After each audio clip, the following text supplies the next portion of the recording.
Я эту светлую идею хочу осуществить у себя на родине, в Якутии. И тут действие перемещается в Санкт-Петербург.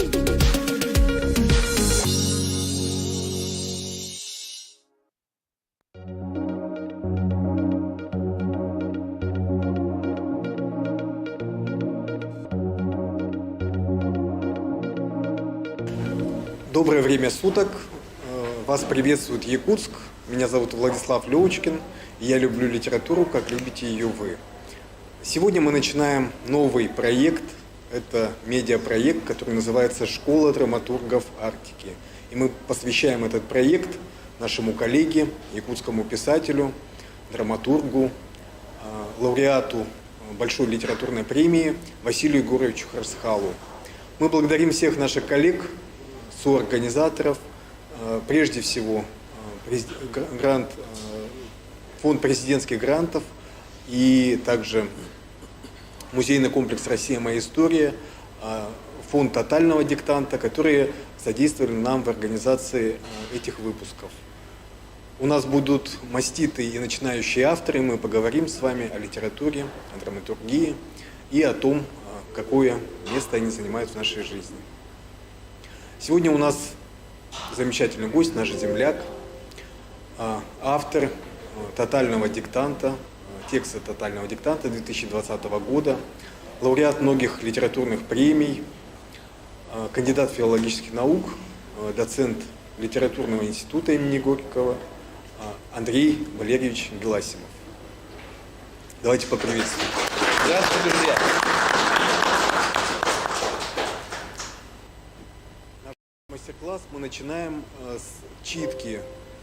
Читку поставила петербургский режиссер Ксения Никитина, задействованы ведущие артисты петербургской сцены.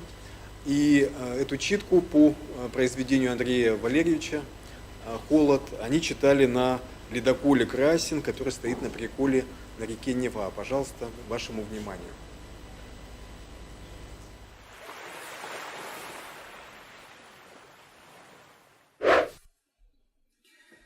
Филиппов смотрел на мелькавшие за окном в тумане хлипкие елочки, на безликие складские и служебные постройки, припавшие тут и там к промерзшей земле, на отчужденную от обычных человеческих нужд и затей скучную территорию позади аэропорта и на серое небо, которое дышало таким безграничным и таким окончательным равнодушием, что даже у Филиппова, не без основания считавшего себя чемпионом в этой дисциплине, холодело где-то между лопаток и перехватывало дух. Он смотрел на все это и старался не слушать болтовню Павлика, вещавшего о температурных рекордах, о ценах на отопительные приборы и о чем-то бесконечном еще. О чем-то, что убаюкивало, примиряло с приездом, настраивало на дорожный лад. Все было хорошо. Он ехал в тепле, не бродил в поисках такси по выстуженной привокзальной площади. Рядом маслянисто колыхался в чужой фляжке, доступный теперь и вселяющий уверенность в будущее коньяк. Трудные встречи и разговоры были отложены как минимум до завтра. Все было хорошо. Нет, все же удачно прилетел. Зря напрягался. Завтра все порешаем и сразу домой. А потом в Париж. Нафиг эти родные пенаты. И тем не менее что-то было не так. Он боролся с чувством нарастающей совершенно иррациональной тревоги, но оно, это чувство, плескалось уже где-то рядом.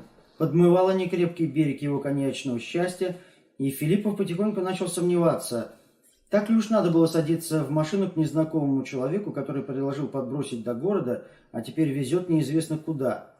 Старый друг паранойя тут же взялся напомнить, насколько суровы здесь места и какое количество трупов еженедельно поднимали на улицах города во времена филипповской молодости милицейские патрули. 7-8. Что, простите? Куда мы едем? Тут недалеко уже, не беспокойтесь. Доставим в целости и сохранности лучше, чем DHL. Павлик радостно засмеялся тому, что принимал за собственное остроумие. А потом начал донимать Филиппова расспросами о всякой чепухе. Его интересовало, почему у него обожжена борода, каковы его творческие планы, что с погодой сейчас в Париже и сколько стоит входной билет в Лидо. Чтобы подавить свои идиотские страхи, Филиппов тоже проявил интерес. Разузнав, почем в городе хорошая рыба, можно ли заказать пошив унтов, и зачем на теплотрассе при выезде из порта на 3-метровой высоте сидят верхом мужики с паяльными лампами. Павлик отвечал, что такое сейчас наблюдается по всему городу, но причина ему неизвестна. Может, какая-то профилактика? По всему городу? Когда уже грянул такой дубак? Ну да, самое время для профилактики. Ты на похоронах давно был? На чьих? Да без разницы на чьих. Ты покойника в гробу видел? Ну, видел, конечно. А при чем здесь покойник? Да при том, что о профилактике ты ему расскажи, чтобы не сильно расстраивался. А, вот вы о чем. Это, конечно, да, это вы правы. Только я немного о другом говорил. Да все мы говорим о другом, любезный. Так что хватит уклоняться от темы. Давай сюда свой коньяк. Когда подъехали к переправе, Филиппову снова было хорошо. Ему даже показалось, что неимоверная толща серой ваты над головой слегка прохудилась, и сюда, к ним на дно, пробилось немного солнца. Однако светлее стало не из-за этого. На реке туман, очевидно, сдувало, и как только машина, подпрыгнув на гигантском ухабе, выскочила на лед, видимость во все стороны значительно увеличилась. Эй, подожди, я думал, мы только до переправы. Ты на другую сторону, что ли, намылился? Да тут совсем близко. Перескочим в 2 счета, а там прям на берегу. Какие 2 счета? Где этот берег? Его даже не вижу. Да сейчас вот остров объедем и сразу увидите. Ну или после 2-го острова. Там, возможно, опять туман будет. Да какие острова, любезный? Ты куда меня тащишь? Недолго совсем, я вас уверяю. Филиппов припомнил, как подлетал к родному городу лет 20 назад, возвращаясь из Владивостока. И крохотная тень огромного Ил-62 целую вечность, как ему показалось, плыла посреди сонма барж, пароходов и катеров. Если магистральный авиалайнер так долго пересекал эту реку, то сколько времени уйдет у глупого внедорожника? Да еще с учетом всяких торосов, объездов и островов.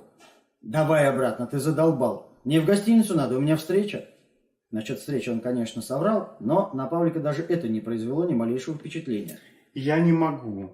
Мне обязательно надо. Никто вас, в конце концов, силой в машину не сажал. Отец Филиппова, служивший в начале 60-х на подводной лодке, любил выедать ему мозг рассказами об автономных походах и о том, как сходившие от скуки с ума во время длительных переходов матросы крутили в кинопроекторе давно заученные наизусть фильмы задом наперед. Подводников это, очевидно, забавляло, но Филиппову, который переживал сейчас во многом подобные ощущения, было не до смеха. Его кинолента отматывалась назад, и он с тоской разглядывал вернувшиеся в его жизнь пейзажи, а память с готовностью и издевательской любовью стирала с них лед настоящего. Вокруг уже плескалась вода и шумел летний ветер, звенели о своем тысячелетнем голоде комары, орали, как угорелые чайки, и солнце вот-вот должно было показаться из-за края воды. Все здесь было практически как на море, поэтому солнце вставало не из-за леса, не из-за холма, а из-за кромки воды, которой здесь точно хватило бы на средних размеров Европейское море. Эта река только прикидывалась рекой. Она снисходительно терпела то, что ее так называли. На самом деле это было, конечно, море. Просто оно двигалось вбок. Ощутимо и тяжело смещалось куда-то вправо, открывая для взгляда бесконечную во все стороны плоскость пространства, на которой пятнами прорисовывались острова, корабли и моторные лодки, но не было того, что делает в нормальном человеческом восприятии реку рекой. Не было противоположного берега. Он отсутствовал, и рождалось такое чувство, что он и не нужен, и что река может спокойно жить с одним берегом, что ей этого достаточно, что 2 берега это для обычных рек, для скромняк. И если бы еще чуть-чуть неземной спеси, то можно было бы вовсе без берегов. Просто ни одного. Лишь вода и небо. Филиппов поежился, переводя потерянный взгляд с линии горизонта на медленно уползавший из поля зрения засыпанный снегом остров. От накатанной колеи к нему тянулась утопавшая в глубоких сугробах тропинка. Зачем она тут была и кто ее протоптал, Филиппов не мог представить себе этого. Он на секунду задумался о том, какая жизнь могла тут происходить зимой в этих условиях, и ему стало жутко. Если такая безграничная мощь была не только остановлена, но при этом закована в многометровый ледяной панцирь практически на полгода, и значит наполовину всей жизни, то причина этой безмолвной неподвижности должна быть абсолютно всесильной. Река безраздельно царила здесь над пространством, но холод безоговорочно царствовал над рекой. Вот он, другой берег. Вон там уже видно, смотрите, смотрите, я же говорил. Быстро доедем, зря беспокоились. Филиппов склонился вперед и увидел темную полоску леса. До него ехать еще полчаса. Да какие там полчаса? Сейчас дорога лучше пойдет. С этой стороны зимник сильнее укатан. Заскочив резво на небольшой пригорок, после которого колея тянулась уже по коренному берегу Лены, машина снова нырнула в густой туман. Елки по обеим сторонам дороги выплывали из него, как мачты затонувших кораблей. Расплывчатые образы за окном сильно напоминали картинки из детского волшебного фонаря, какой был у Бергмана в самом начале фильма «Фанни и Александр». Павлик заметно приободрился и снова начал свою канитель. Теперь он вещал о природе и свойствах местного тумана.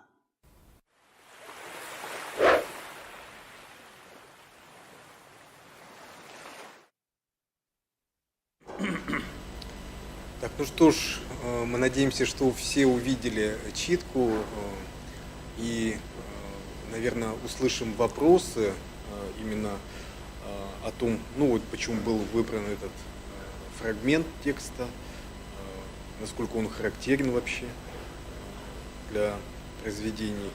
И начнем наш мастер-класс. Мастер-класс, собственно, нашим гостем Андреем Валерьевичем был обозначен как северный характер. А вот, собственно, давайте размышляем, что это такое северный характер, как вы его понимаете. Начнем, да? Мы не будем пока обсуждать читку. Друзья, когда... Ну, я буду как в Лит-институте, может быть, слишком специально говорить, да? Пусть будет у нас как будто семинар в Лите. А вы как будто бы мои студенты. Так, представим себе, я расскажу, ну, собственно говоря, и пообщаемся, может, вас о чем-то спрошу. И вместе мы найдем какой-то общий знаменатель за то короткое время, что у нас есть. Дело в том, что когда вы приступаете к работе над персонажем, многие начинающие авторы, молодые мои студенты, они совершают целый ряд ошибок, которые в итоге приводят к, ну если не к краху текста, то к некоторому поражению. Потому что персонаж является, центральный персонаж, мы сейчас говорим о протагонисте, он является, ну не просто там вашим героем, да, или рассказчиком, которому вы хотите отдать функции нарратива, но он прежде всего является, лицом, и, образом вашего текста. А вот это зависит уже от вселенной, в которую вы помещаете вашего героя. Вселенная, собственно говоря, диктует персонажа. Он из нее должен произрасти, он должен стать частью ожившего пейзажа. Вот в чем штука. Он и является частью пейзажа, но он должен еще и функционировать, нести драматические и драматургические функции на себе. И гений места играет здесь одну из ключевых ролей. То есть где живет ваш персонаж, в какой вселенной он функционирует. Это надо точно понимать, потому что даже только в одной нашей стране, я сейчас не говорю, если вы персонажа поместили в Африку, или в Европу, или в Соединенные Штаты, это уже все будут разные персонажи, с разным психотипом, с разным поведением, с разным ритмом существования и речевыми характеристиками. Все будет разное. Так вот, это не только даже в разных странах происходит, но и на территории нашей страны. Она такая огромная, она такая многонаселенная и многонациональная, с различными культурными, религиозными, этническими, традиционными особенностями, что не учитывать этого будет страшной ошибкой. Люди отличаются, я ничего нового вам не скажу, но приведу пример, как отличаются люди, скажем, вот нашего с вами региона и Сибири в общем, но я буду говорить за Якутию, за город Якутск, потому что я здесь провел молодость, я не просто знаю, я чувствую сердцем местного человека, потому что я сам местный человек. И я просто приведу это как пример, какой шок я испытал, культурный шок, когда перебрался в Москву 20 лет назад, именно от культурных особенностей. Это называется кросс-культурная коммуникация в лингвистике. И вот самый простой пример такой, что меня прежде всего шокировало в психотипе москвичей и жителей Подмосковья, что совершенно отсутствует, скажем, в нашем с вами психотипе, это их поведение в конфликте, когда происходит конфликт. Вообще в драматургии нужно обязательно проверять своего персонажа на конфликте, прежде всего. И вот для меня было действительно шоком, и даже не культурным, а житейским, бытовым, поведение жителей московского региона во время конфликтов. Я буквально через несколько дней после того, как оказался в Москве, там случайно на остановке увидел ругань двух мужчин. Они между собой что-то поссорились. Кто-то не так встал, или кто-то что-то не то сказал. Ну, в общем, они стояли и ссорились. И вот их брань по нарастающей по отношению друг к другу поразила меня своей интенсивностью, скоростью и количеством хамства. Это было неприемлемо для меня. То есть они сначала просто припирались, потом они перешли на последнее ругательство, на самое крайнее ругательство. И после этого они уже начали говорить про матерей друг друга. И это все длилось, ну, минут так 10. Я стою так по-якутски, думаю, что-то долго, да? Потому что у нас бы уже убили за такие слова. Ну, то есть конфликт был быстро закончен. Либо люди контролируют себя и отвечают за свои слова, и тогда они не будут говорить таких крайних вещей. Либо они, когда до этих крайних вещей дойдет, они просто начнут друг друга молотить. И я все стою, жду драки. Ну, интересно же драку посмотреть. Так ее не было, друзья. Вот вам отличие от северного характера. Они вот это проорались, как женщины на рынке. Я думаю, так, ну и что? И разошлись.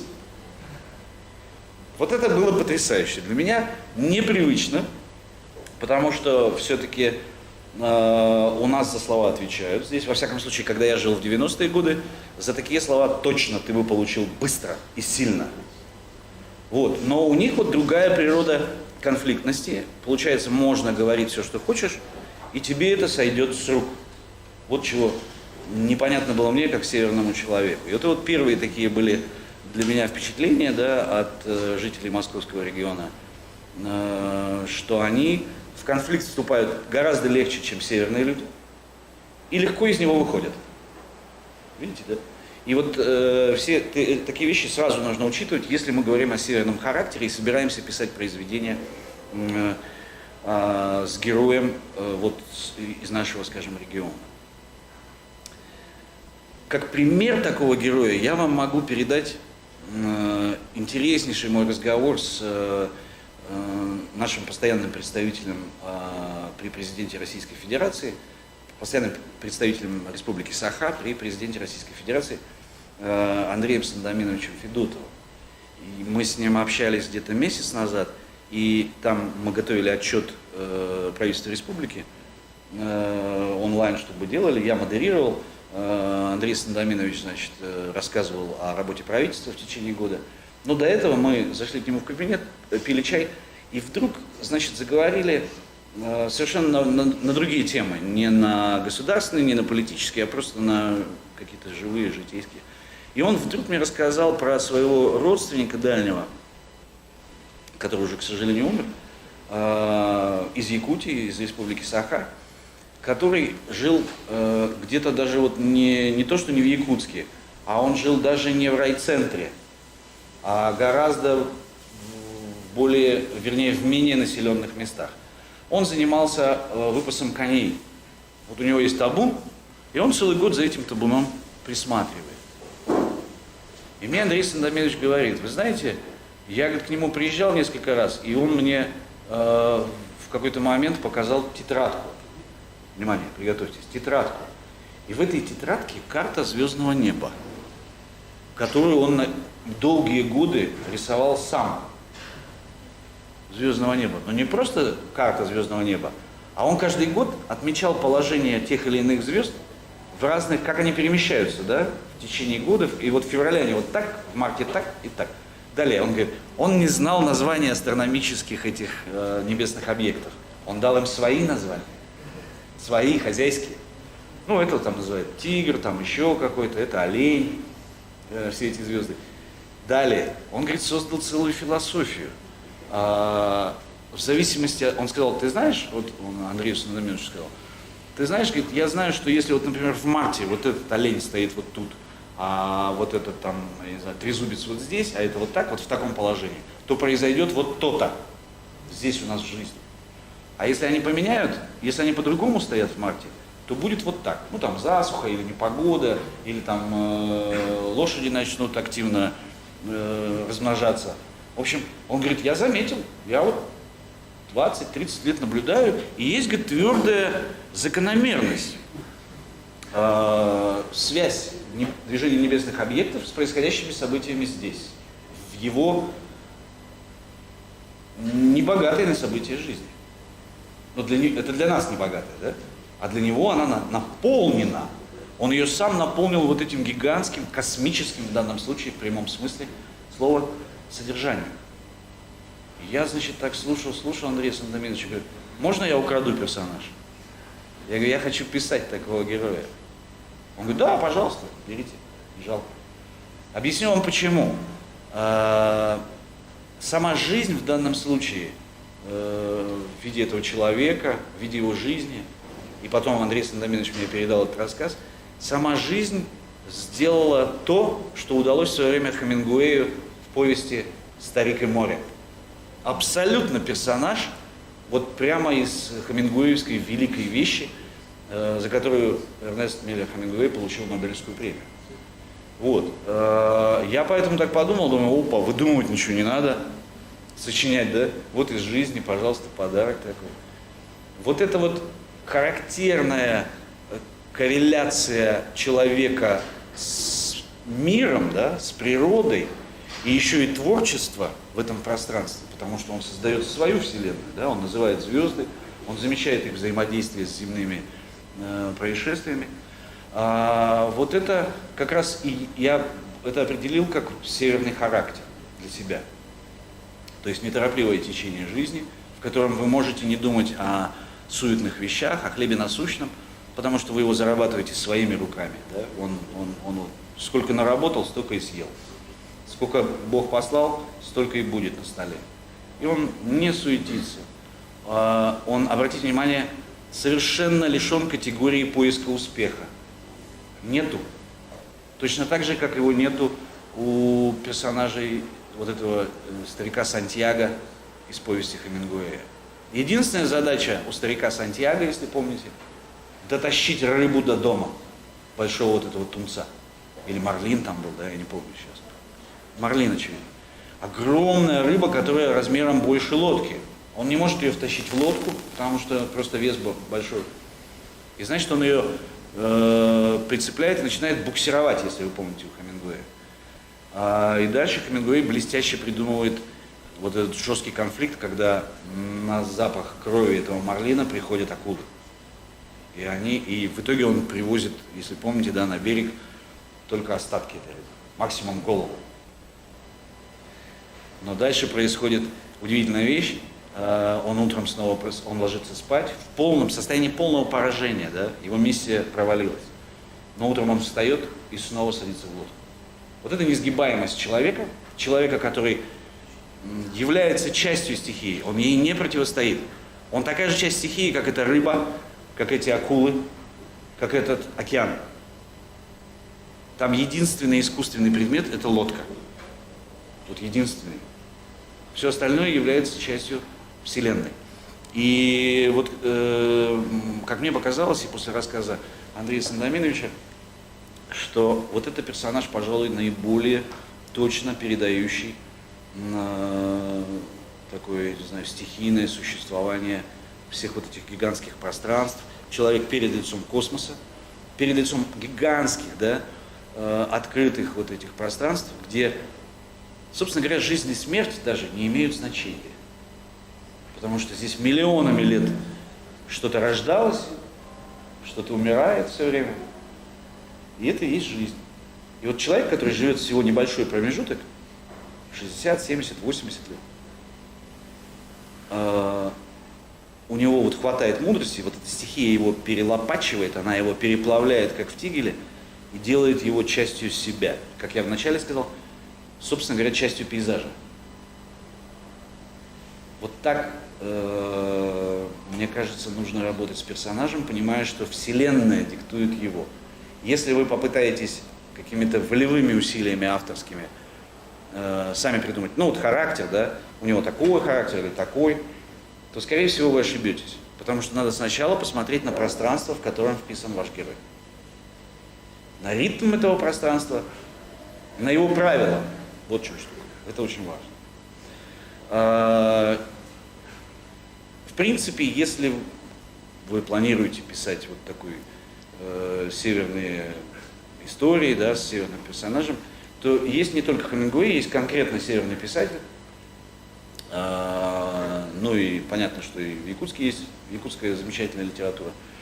Но есть у нас у всех в юности, мы все читали Джека Лондона. Вот он, особенно в тех рассказах, которые посвящены Клондайку, да, золотой лихорадке, он в некоторых вещах уловил вот этот северный характер, но у него больше он в противостоянии. Смотрите, персонаж, который рассказан нашим постпредом, не противостоит миру. У Джека Лондона он все время борется, сражается. Это связано с тем, что Джек Лондон не является жителем Аляски. Он приехал туда. Он приехал ее покорять, завоевывать. И от этого такой персонаж тоже возможен. Это понаехавшие, что называется. Вот. Они приехали эксплуатировать. Это как в фильме Камерона «Аватар». «Аватар», да, называется? Вот эти приехавшие на эту планету земляне, десантники, которые хотят это дерево уничтожить. Оно им, видите ли, мешает. А местные люди, вот эти голубого цвета, синего, с хвостами, они как раз являются частью пейзажа. Вот. И вот это противостояние Джек Лондон, в общем, здорово уловил, поэтому такой персонаж в северном пейзаже возможен. Это интрудер, вторгшийся персонаж. Да? Он отчасти принимает правила местной игры, но по большой части пришел все-таки здесь что-то добыть. Или погибнуть. Что тоже можно в работе с этим персонажем, такой прием, и Джек Лондон часто использует, гибели такого героя. Потому что стихия, с которой он столкнулся, как океан у Хемингуэя, океан нельзя победить. Что бы ты ни делал, как нельзя победить тундру, нельзя победить тайгу. Нет. Нет. Вот. Но тем не менее такой персонаж возможен. И каждый персонаж поэтому, если даже мы говорим не о северном персонаже, а о южном, например, там, не знаю, итальянском, он должен быть, находиться в строго соответствующей ему стихии. Это крайне важно. Я, вы знаете, недавно куда-то летел, недели 3 назад, в Крым. Я летал в Артек выступать перед артековцами. И вот самолет начал разбегаться по бетонке в Шереметьево. Он вот набирает скорость. Я сижу, и у меня чуть болит голова, и она вот так вот бьется о подголовник кресла. Ну, скорость же увеличивается. Вот, да. И у меня башка вот так вот, и потом шух, эта штука взлетает, и голова замерла. Раз, и тишина. И вот в этот момент я понял, самолеты живут в небе. Вот в этот момент он оказался в своей стихии, понимаете? И наступила гармония взаимодействия самолета, меня, неба. Мы в воздухе. И все. Дальше уже аккуратно. И голова не болит. А пока он по бетонке, пока он на земле, вот это он находится в другой стихии. Вот так же и ваш персонаж. Если он окажется не в правильной стихии, будет голова колотиться о подголовник. Понятно? То есть обязательно нужно оказаться там, где, для чего ты создан, как самолет.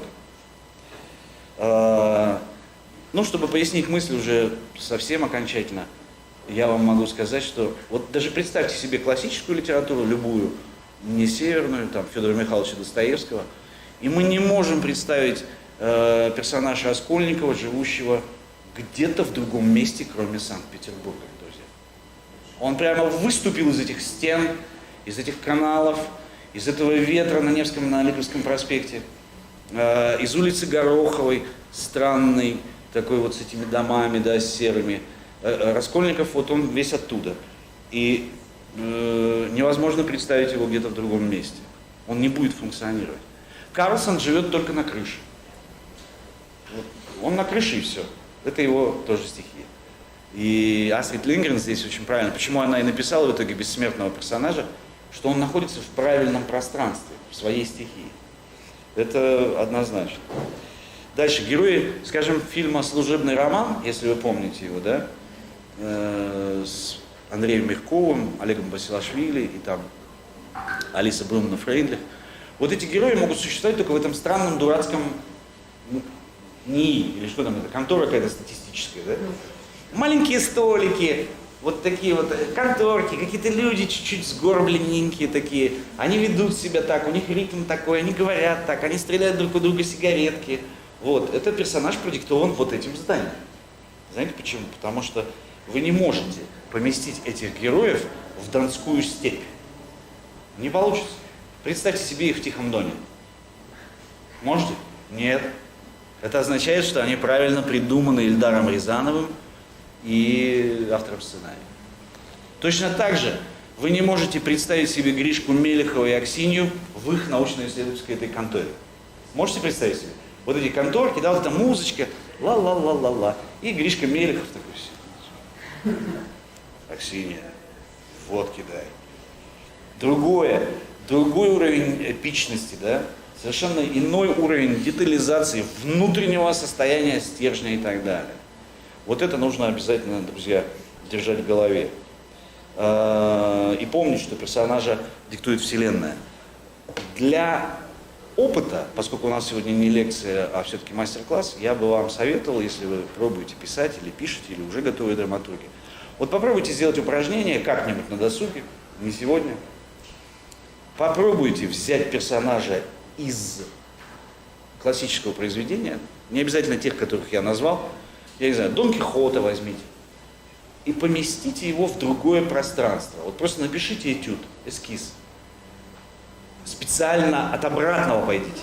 То есть специально, нарочно сделайте ошибку. И вы посмотрите, как странно будет функционировать ваш герой, как все неуютно, неправильно и, в общем, плохо. Единственный эффект, которого вы добьетесь, будет комический. Если вы хотите добиться комического эффекта, комизма, то это можно использовать как лайфхак для создания комического персонажа. Возьмите его из одной среды и поместите совершенно в другую. Например, я не знаю, героя фильма «Берегись автомобиля» Юрия Деточкина, помните, да? Иннокентий Смоктуновский. Ну, поместите его в лодку к старику Сантьяго. И попробуйте написать. Вот вместо Сантьяго едет Юрий Деточкин, который вот хочет автомобиль украсть. Он хороший, добрый человек, он ворует автомобили для того, чтобы в детские дома отправлять деньги, но он точно будет на лодке лишним в походе за Марлином. Вот сделайте такое упражнение, а потом вытащите оттуда этого персонажа, когда вы почувствуете эту вселенную уже точно. Либо это действительно тайга северная, либо даже тундра, или это океан, море. И потом вытащите оттуда вот этого дурачка, который там зачем-то непонятно оказался, и поместите туда персонажа, который продиктован уже этой вселенной. Вот этого человека, который пишет «Звездное небо». И вы увидите, что не только персонаж у вас правильно дышит и чувствует, вы знаете, все конфликты родятся сами. Вам персонаж сам расскажет, чего он хочет, чего он боится, чего он ждет. Он сам все расскажет, это правда абсолютно. Потому что в работе над персонажем, я это все время повторяю своим студентам, вы прежде всего должны знать, к чему стремится ваш герой. А стремится он всегда. Это называется в сценарной практике, на сленге сценаристов, эликсир. То есть вы должны дать своему герою волшебный эликсир. На протяжении вашей пьесы или сценария он должен стремиться к этому эликсиру. А вы, как хорошие драматурги, должны этот эликсир все время от него отодвигать. Это мне однажды Джаник Файзиев показал. Он говорит: знаешь, что такое кино? Режиссер и продюсер Джаник Файзиев. Я говорю: ну. Он так вот положил, там лежал то ли телефон, то ли пачка сигарет. Положил передо мной и говорит: попробуй возьми. Я, значит, потянул руку к этой пачке сигарет, а Джаник быстро раз и от меня отодвинул ее. И говорит: еще раз возьми. Я опять протягиваю руку чуть дальше, он опять отодвинул. Я говорю: ты что делаешь? Он говорит: ты не понял, это и есть закон драматургии основной. Так и делается хорошее кино. В принципе, эти законы я использую и в прозе. Я хитро ворую нагло из драматургической плоскости и обучаю этому своих студентов в институте. Я ворую эти приемы вот этого отодвигания эликсира от героя все дальше, а он предпринимает новую попытку, ему приходится выдумывать на новом этапе какие-то новые средства для достижения, потому что уже все, руки не хватает дотянуться, значит надо встать, надо подойти, надо еще что-то сделать, а в итоге вселенная начинает ему противодействовать в виде акул хемингуэевских. Когда эти акулы придут сами, если вы правильно почувствуете свой персонаж и вселенную. Ну вот вкратце так. Понятно, да, друзья? Так работаем с героем. Спасибо. Спасибо большое. Я думаю, что мы все много для себя почерпнули. А вообще вот северный характер, как вы думаете, он в современной литературе вот где встречается? Он не вымирающий тип вот, в современной литературе? Я точно могу сказать, что на него точно есть запрос. Это место свободно. И я вот как, я не знаю, как на рынке, знаете, вот где палаточку поставить, в этом месте пока никто не встал. Торопитесь, занимайте это место. Северный персонаж, северный характер, он будет востребован. Как только он будет написан талантливо и хорошо, вы станете знамениты. Поверьте. И эти произведения будут востребованы. Более того, читатель узнает о северном вот этом бытие, да, нашем, жизни. Это еще и пропаганда, я не знаю, просветительская какая-то важная роль и так далее. Но то, что это место свободно, это факт. И на рынке, да, в рыночных отношениях всегда надо стремиться в своем бизнесе туда, где есть свободное место. Согласны, да? Надо занять этот сегмент рынка мгновенно. Поэтому не спите. А вы сами тоже планируете, да, вот, возвращаться к северным? Я, конечно. Мне Август Васильевич подарил уже 2 книги про шаманизм. Вчера мы говорили еще с одним замечательным человеком про возможную поездку на Исэх этим летом. И вот тут, видите, Андрей Сандоминович подарил мне персонажа. Я думаю, что да. И история будет такая, наполненная мистицизмом.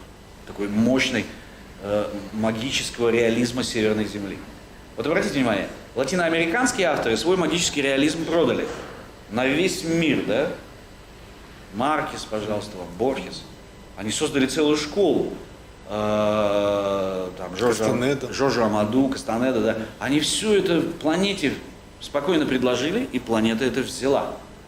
И это существует в мировом контексте, вот этот латиноамериканский магический реализм. Здесь его, я уверен, не меньше, но он пока находится в нетронутом состоянии, что радостно для нас, для авторов. Понимаете? Мы же не в положении латиноамериканских молодых писателей, которым теперь надо что-то после Маркеса выдумывать. Им трудно. А тут прям золотая такая жила, да, вот готовая. Ну, принесите молоточек, начните отколупывать. Да. Но здесь есть тоже вопрос, опять же, конъюнктуры, да, вот есть интерес у, скажем, мировой общественности к этой теме? Да, конечно, есть, да? Он всегда будет. Особенно, друзья, вот 100% вам говорю, с политической точки зрения. Потому что история с Арктикой, которая началась так, до 2014 года, да, когда был этот шельф обнаружен? Вот так где-то. 90-е. Да? Вот.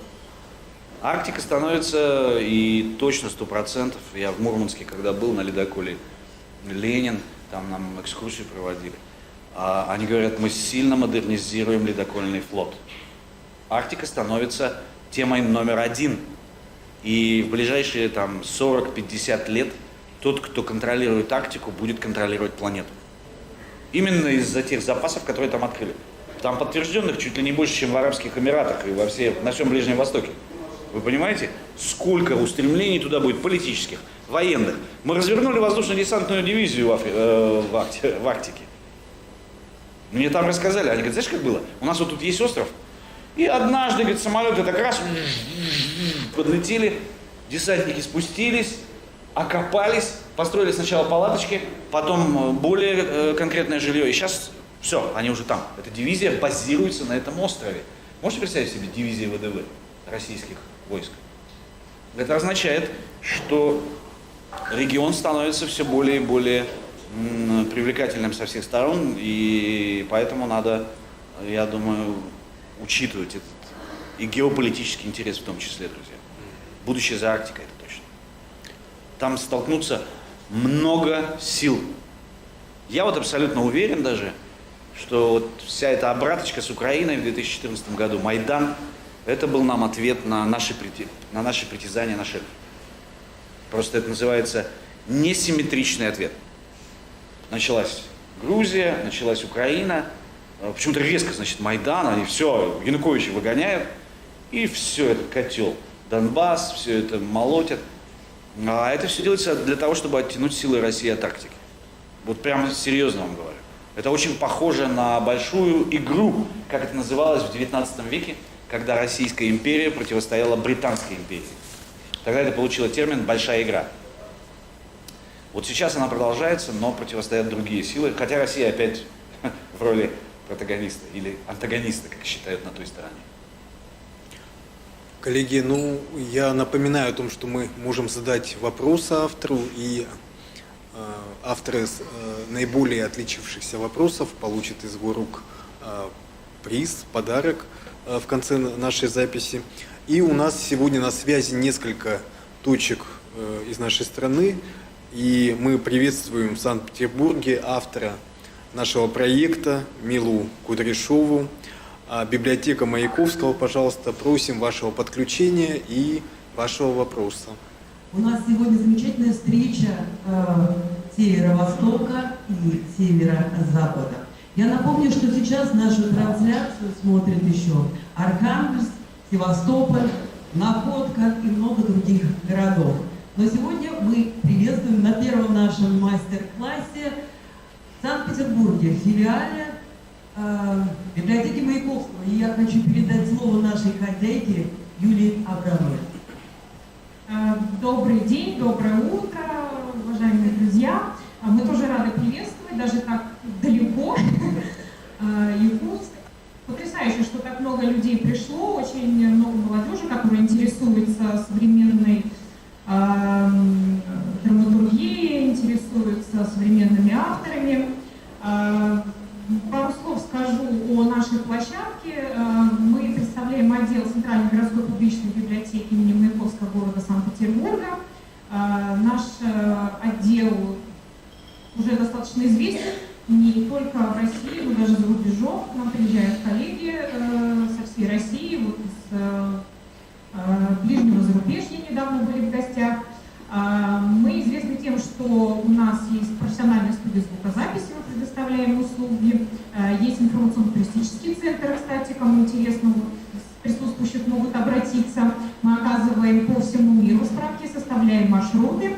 Также предоставляем возможность работы с специализированными программами по работе с видеоанимацией, такие как Final Cut Pro X и полный пакет EDA, поэтому студенты и не только студенты очень часто приходят, чтобы позаниматься. Ну и мы известны как коворкинг-площадка, доступная, свободная, бесплатная, поэтому у нас достаточно большая проходимость в этом плане, хотя площадка не очень большая по размерам, но заполняемая, и вот сегодня тоже мы убеждаемся в этом. Ну, о нас можно говорить очень много, отделов у нас по городу, боюсь сейчас набрать 7 или 8. Вот, все мы отличаемся немного друг от дружки, у нас замечательный фонд, очень много читателей. Вот, ну, если кто-то будет у нас в гостях, мы очень просим, пожалуйста, приезжайте. Вот, ну, не буду задерживать долгий эфир, вот, да, передаю трубочку. Задержитесь, пожалуйста, у нас для вас сюрприз. Разрешите данной площадке подарить, что такое для библиотеки подарок? Конечно же, лучший подарок — это книга. Поэтому разрешите, как дань признания, подарить вам два таких труда. Здесь и туризм, и наступающая 9 мая победа, и наши достижения республиканские. Все, что мы сделали на благо развития республики и России.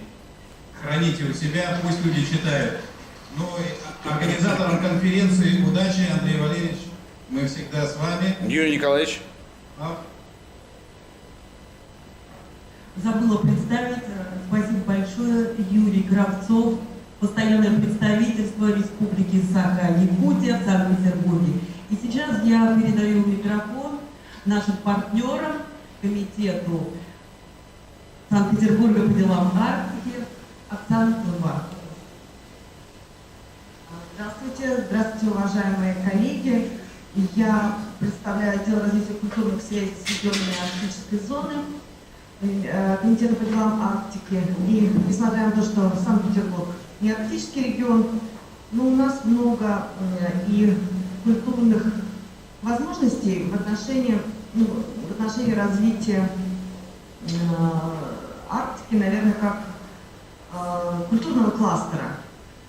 У нас в городе есть много музеев, которые посвящены полярным открытиям и искусству Арктики. У нас есть Институт народов Севера и многие-многие другие хабы, которые призваны, наверное, как-то аккумулировать и развивать то, что, собственно, сейчас уже все чаще и чаще называют арктической культурой. Я вчера прилетела из Нарьян-Мара, я первый раз была в Арктике, и могу сказать, что, конечно, северный человек – это действительно особенный тип. И это исключительно симпатичный человек, который предан своему делу, который обладает определенным спокойствием, романтикой. И, безусловно, этот тип персонажей необходимо продвигать, как верно сказал Андрей Валерьевич, для того, чтобы наша Арктика была привлекательной, и для того, чтобы этот феномен арктической культуры, он, может быть, был действительно более ярко выражен и понятен людям.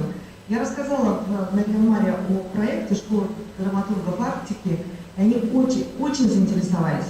И действительно есть потребность публикации местных авторов, и есть какой-то запрос на то, чтобы литературное творчество северное развивалось. И, если позволите, небольшой вопрос, Андрей Валерьевич. Да. Что нужно сделать для того, чтобы, может быть, как можно больше авторов выходило на федеральный уровень, может быть, как-то на местный? Потому что якутское кино сейчас обретает бешеную популярность. Не побоюсь даже этого слова, в Санкт-Петербурге мы смотрим и на площадках фестивальных, в том числе это кино. Литература якутских авторов очень популярна. А что нужно делать другим регионам, может быть, в этом направлении? Спасибо. Другим регионам я бы советовал, прежде всего, воспользоваться готовым уже действительно замечательным опытом Республики Саха, где феномен кинематографа состоит не только в эстетическом каком-то прорыве, для мирового кино, но и прежде всего в самой системе и финансовой системе в том числе, потому что якутский кинематограф самоокупаем. Он реально приносит деньги своим создателям. Он, я не знаю, в Москве такой ситуации нет.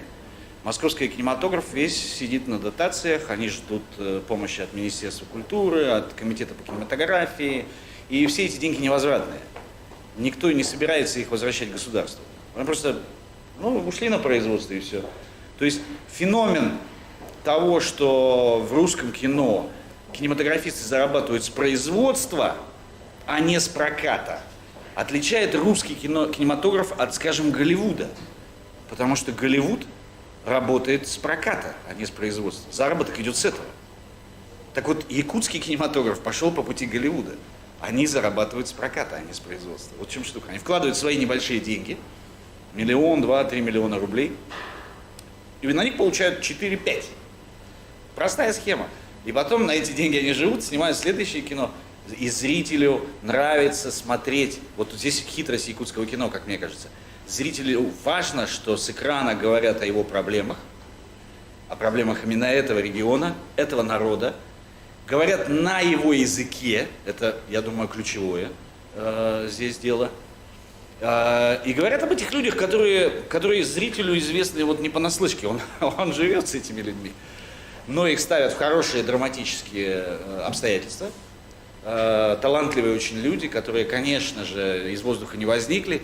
В Республике Саха давным-давно шла такая мощная подготовительная работа в виде, я не знаю, существования Саха-театра, весь 20 век, и наработки колоссальной традиции, прежде всего, и актерской, и режиссерской, в которой тоже, конечно, большую роль сыграла и московская школа, потому что изначально актеров для Саха-театра готовили, по-моему, в Щукинском училище, или в Щепке. В Щепке, да. Они при Вахтанговском театре.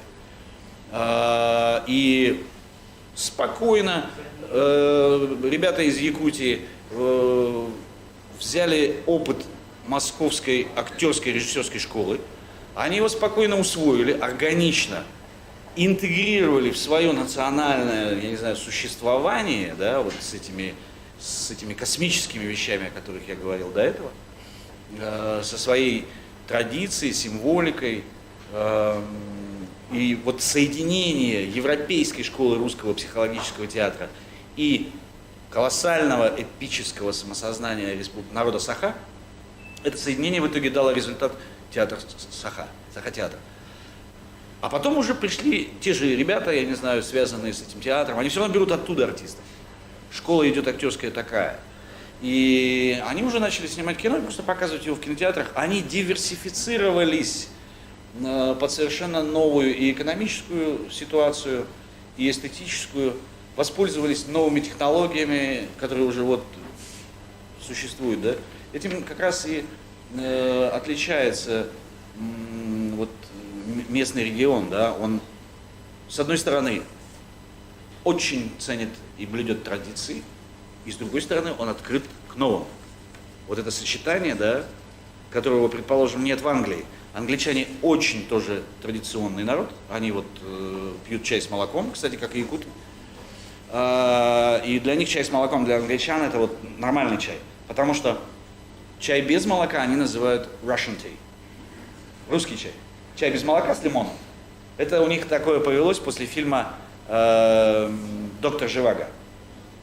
Я встретил очень много женщин в Англии, встречал, пока там жил, которых звали Лара. Много. Я говорю, там, и женщины примерно одного возраста. Как раз они родились в тот момент, когда был этот бум вокруг фильма «Доктор Живаго».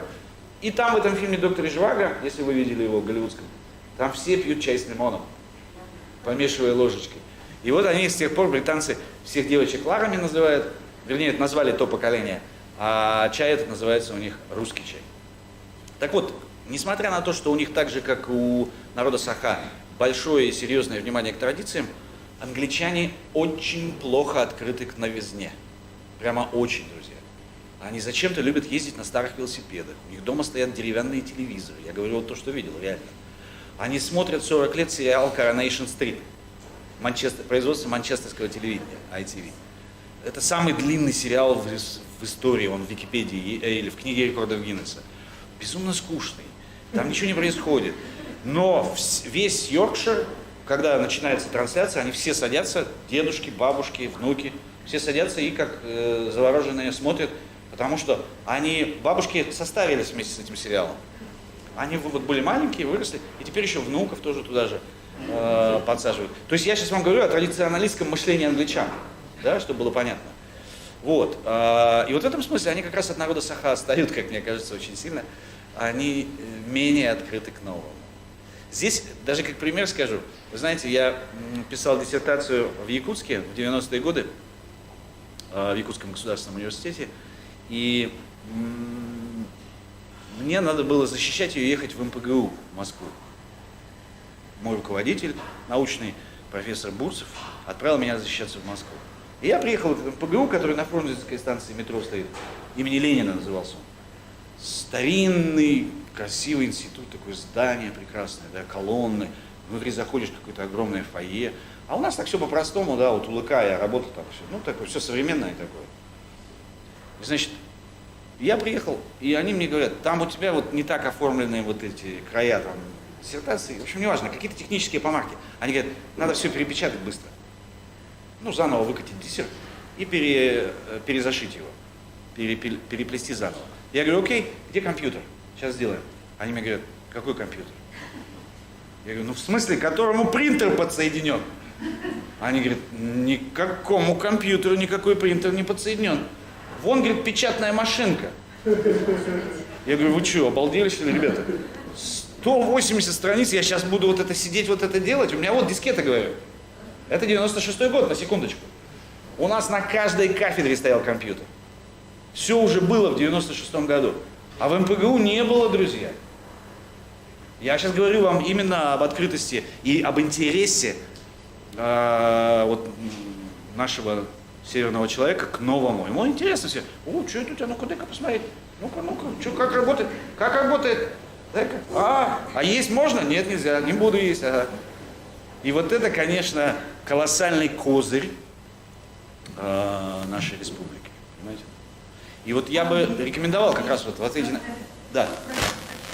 Говорю, извините, все, замолкаю. У нас вопросы от наших зрителей. Можно им предоставить слово?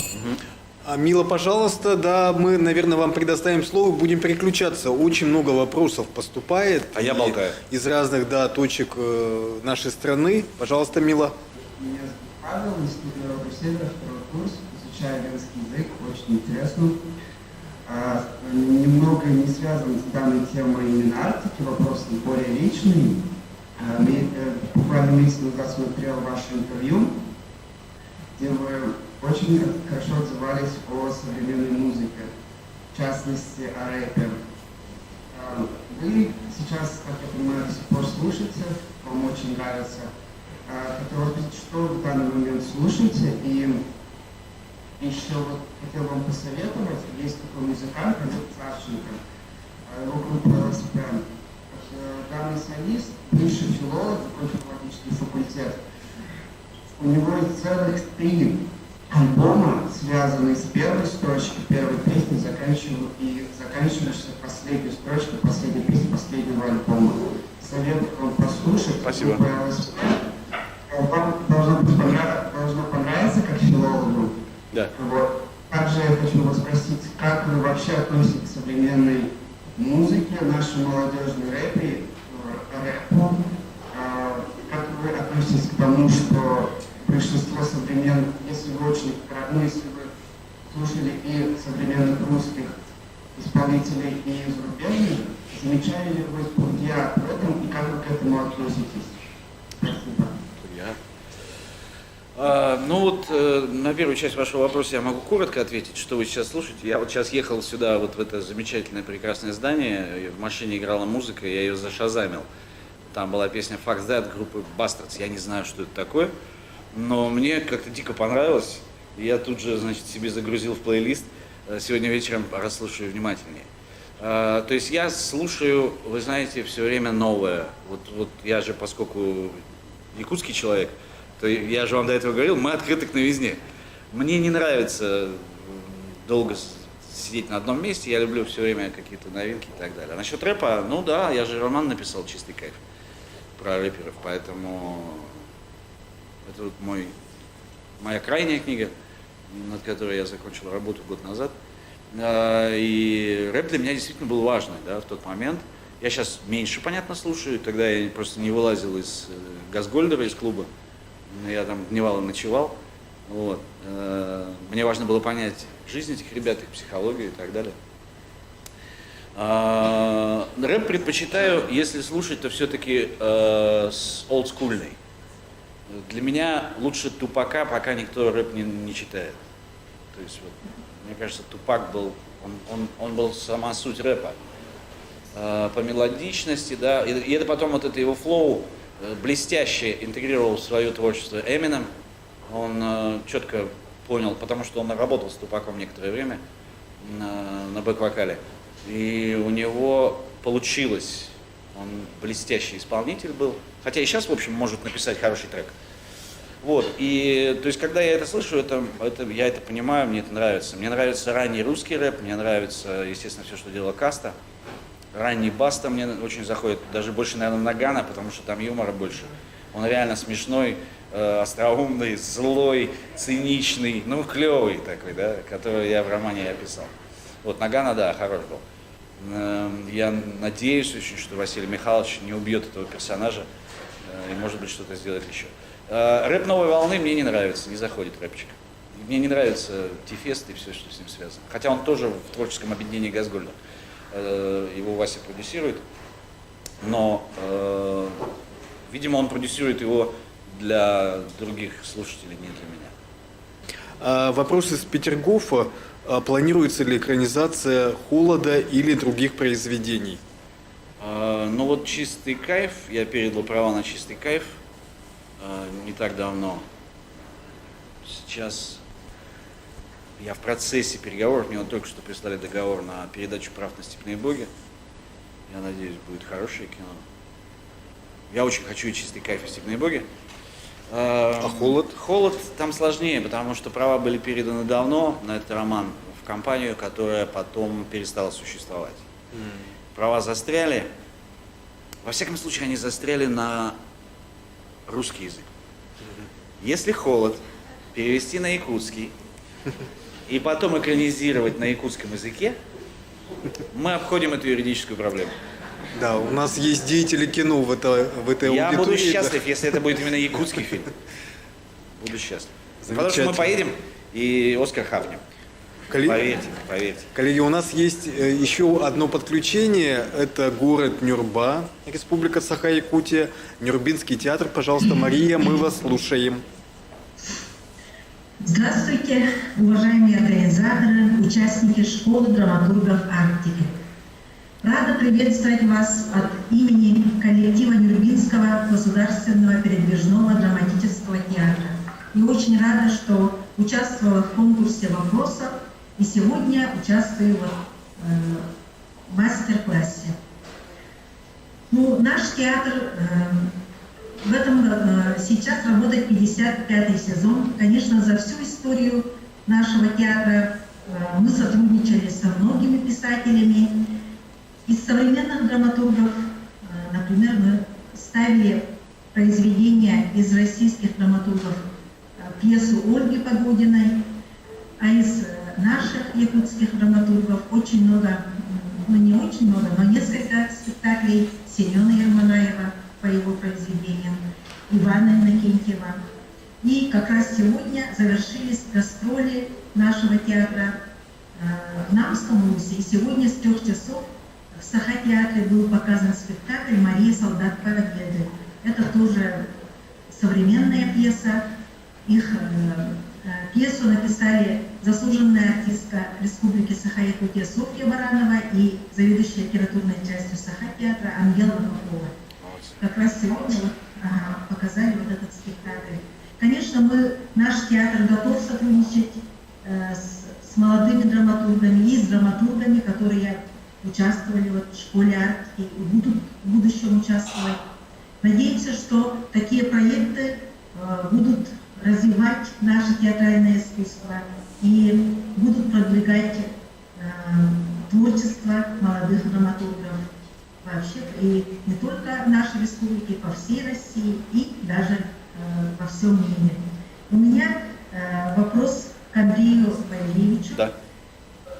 Два вопроса. Первый вопрос. Какие качества должны быть заложены в человеке, чтобы стать писателем или драматургом? И второй вопрос. Какое произведение современных драматургов вы бы хотели увидеть на сцене якутских театров, в том числе нашего Нюрбинского театра? Спасибо. Мне было бы интересно посмотреть из современной драматургии. У вас я бы посмотрел, как вот, например, вы сделаете какую-нибудь пьесу Димы Данилова, например. Дмитрий Данилов, недавно у него был фильм «Человек из Подольска», быть может, вы видели его, на Кинотавре был хороший успех. И Данилов идет сейчас очень хорошо, и по России, по-моему, в 30 театрах идут его пьесы, и за границей он уже неплохо идет. Ну, в общем, вот Дмитрия Данилова я бы посмотрел. Хотя фамилия якутская, но он москвич. Вот. А что там был первый вопрос? Первый вопрос. Какие качества? Все, вспомнил. Прежде всего, мне кажется, драматургу, хорошему драматургу, нужно обостренное чувство конфликта. Нужно четко понимать, где интересы антагониста и протагониста пересекаются. Вот тот человек, который это понимает, что и протагонист, и антагонист тянутся к одной цели. Они должны мешать друг другу. Они должны все время быть в клэше, в столкновении. Вот это обязательно для драматурга, потому что тогда пьеса получается, у вас ее купят, если вы правильно все вот это делаете. То есть, итак, обостренное чувство драматического конфликта, и наблюдательность за человеческими типами. Надо прямо, вот человек, драматург, должен понимать, какие люди разные. Прям, я не знаю, себе схему составить, систему, да, это относится к такому типу, к такому, к такому. А дальше надо, этот человек должен уметь за счет минимальных средств создать такой характер. Естественно, за счет поступка, потому что в драматургии мы не можем писать прозой. Мы не можем сказать, он был такой, такой, такой, да. Нам нужно уметь сделать, чтобы он свой характер буквально в экспозиции, в первой сцене проявил в поступке. И желательно, чтобы этот поступок был в конфликте. То есть поступок в конфликте, и это все вам выстрелит характером. Вот, мне кажется, это обязательное качество для драматурга. Спасибо, Мария. У нас поступило несколько вопросов, вот сейчас их озвучу. Вопрос, как прошел для вас год, ну, имеется, видимо, вот пандемический год, спрашивает Софья. Год прошел очень напряженно, потому что он был весь связан у меня с работой в тотальном диктанте. Много пришлось ездить, бесконечно мы выступали. Я читал демодиктант в разных городах и странах даже. То есть в то время, когда всех закрывали, вы Да, наоборот, я был приоткрыт. Ну, потому что по России самолеты летали.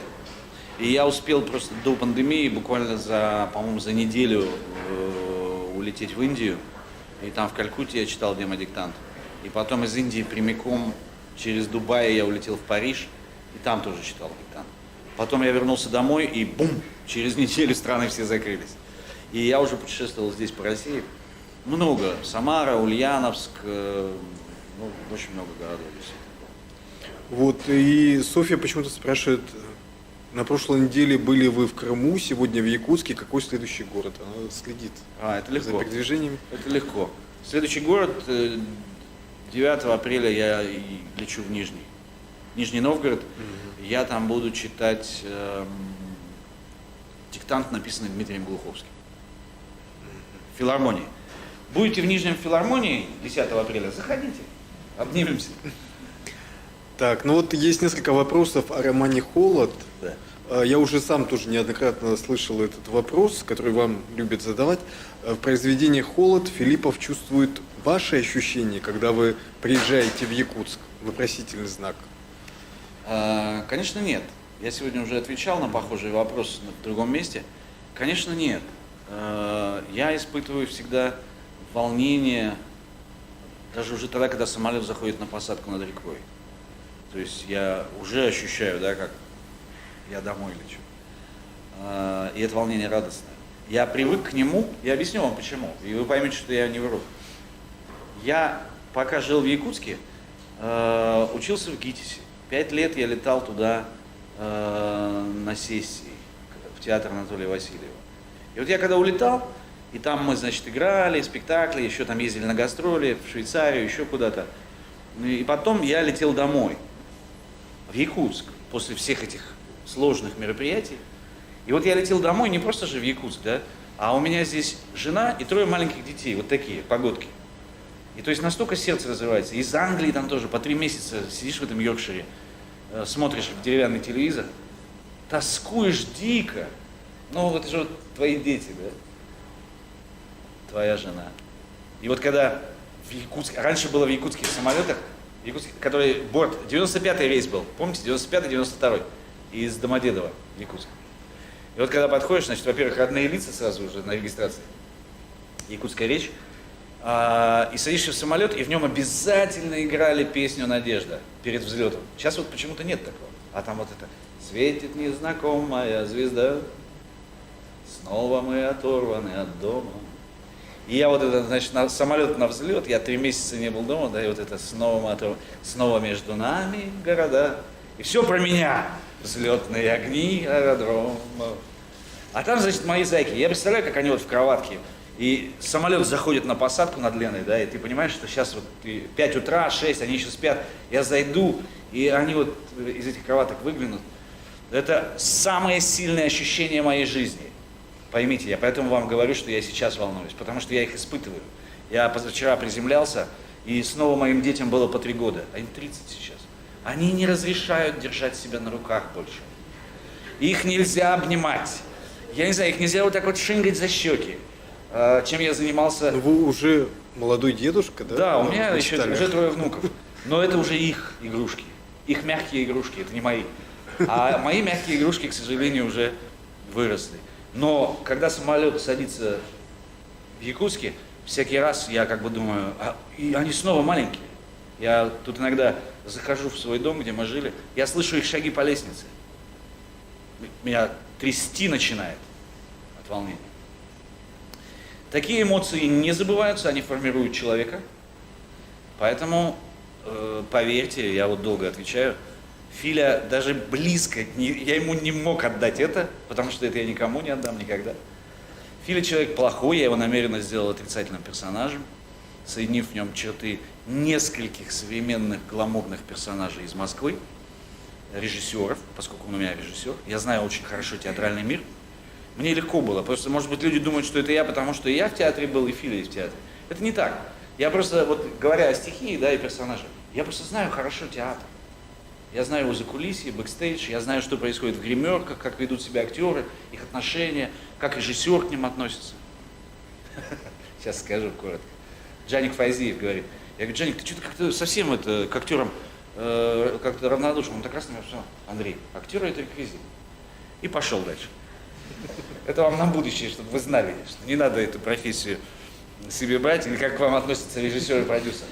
Понятно, да? А среди нас есть режиссеры в этом зале, мы дадим им слово. Они понимают, видимо, о чем сейчас я передал слова Джаника Файзиева. Андрей говорит, это реквизит, как ваза. Он говорит, как ваза в кадре. Я просто смотрю, красиво смотрится или нет. И все.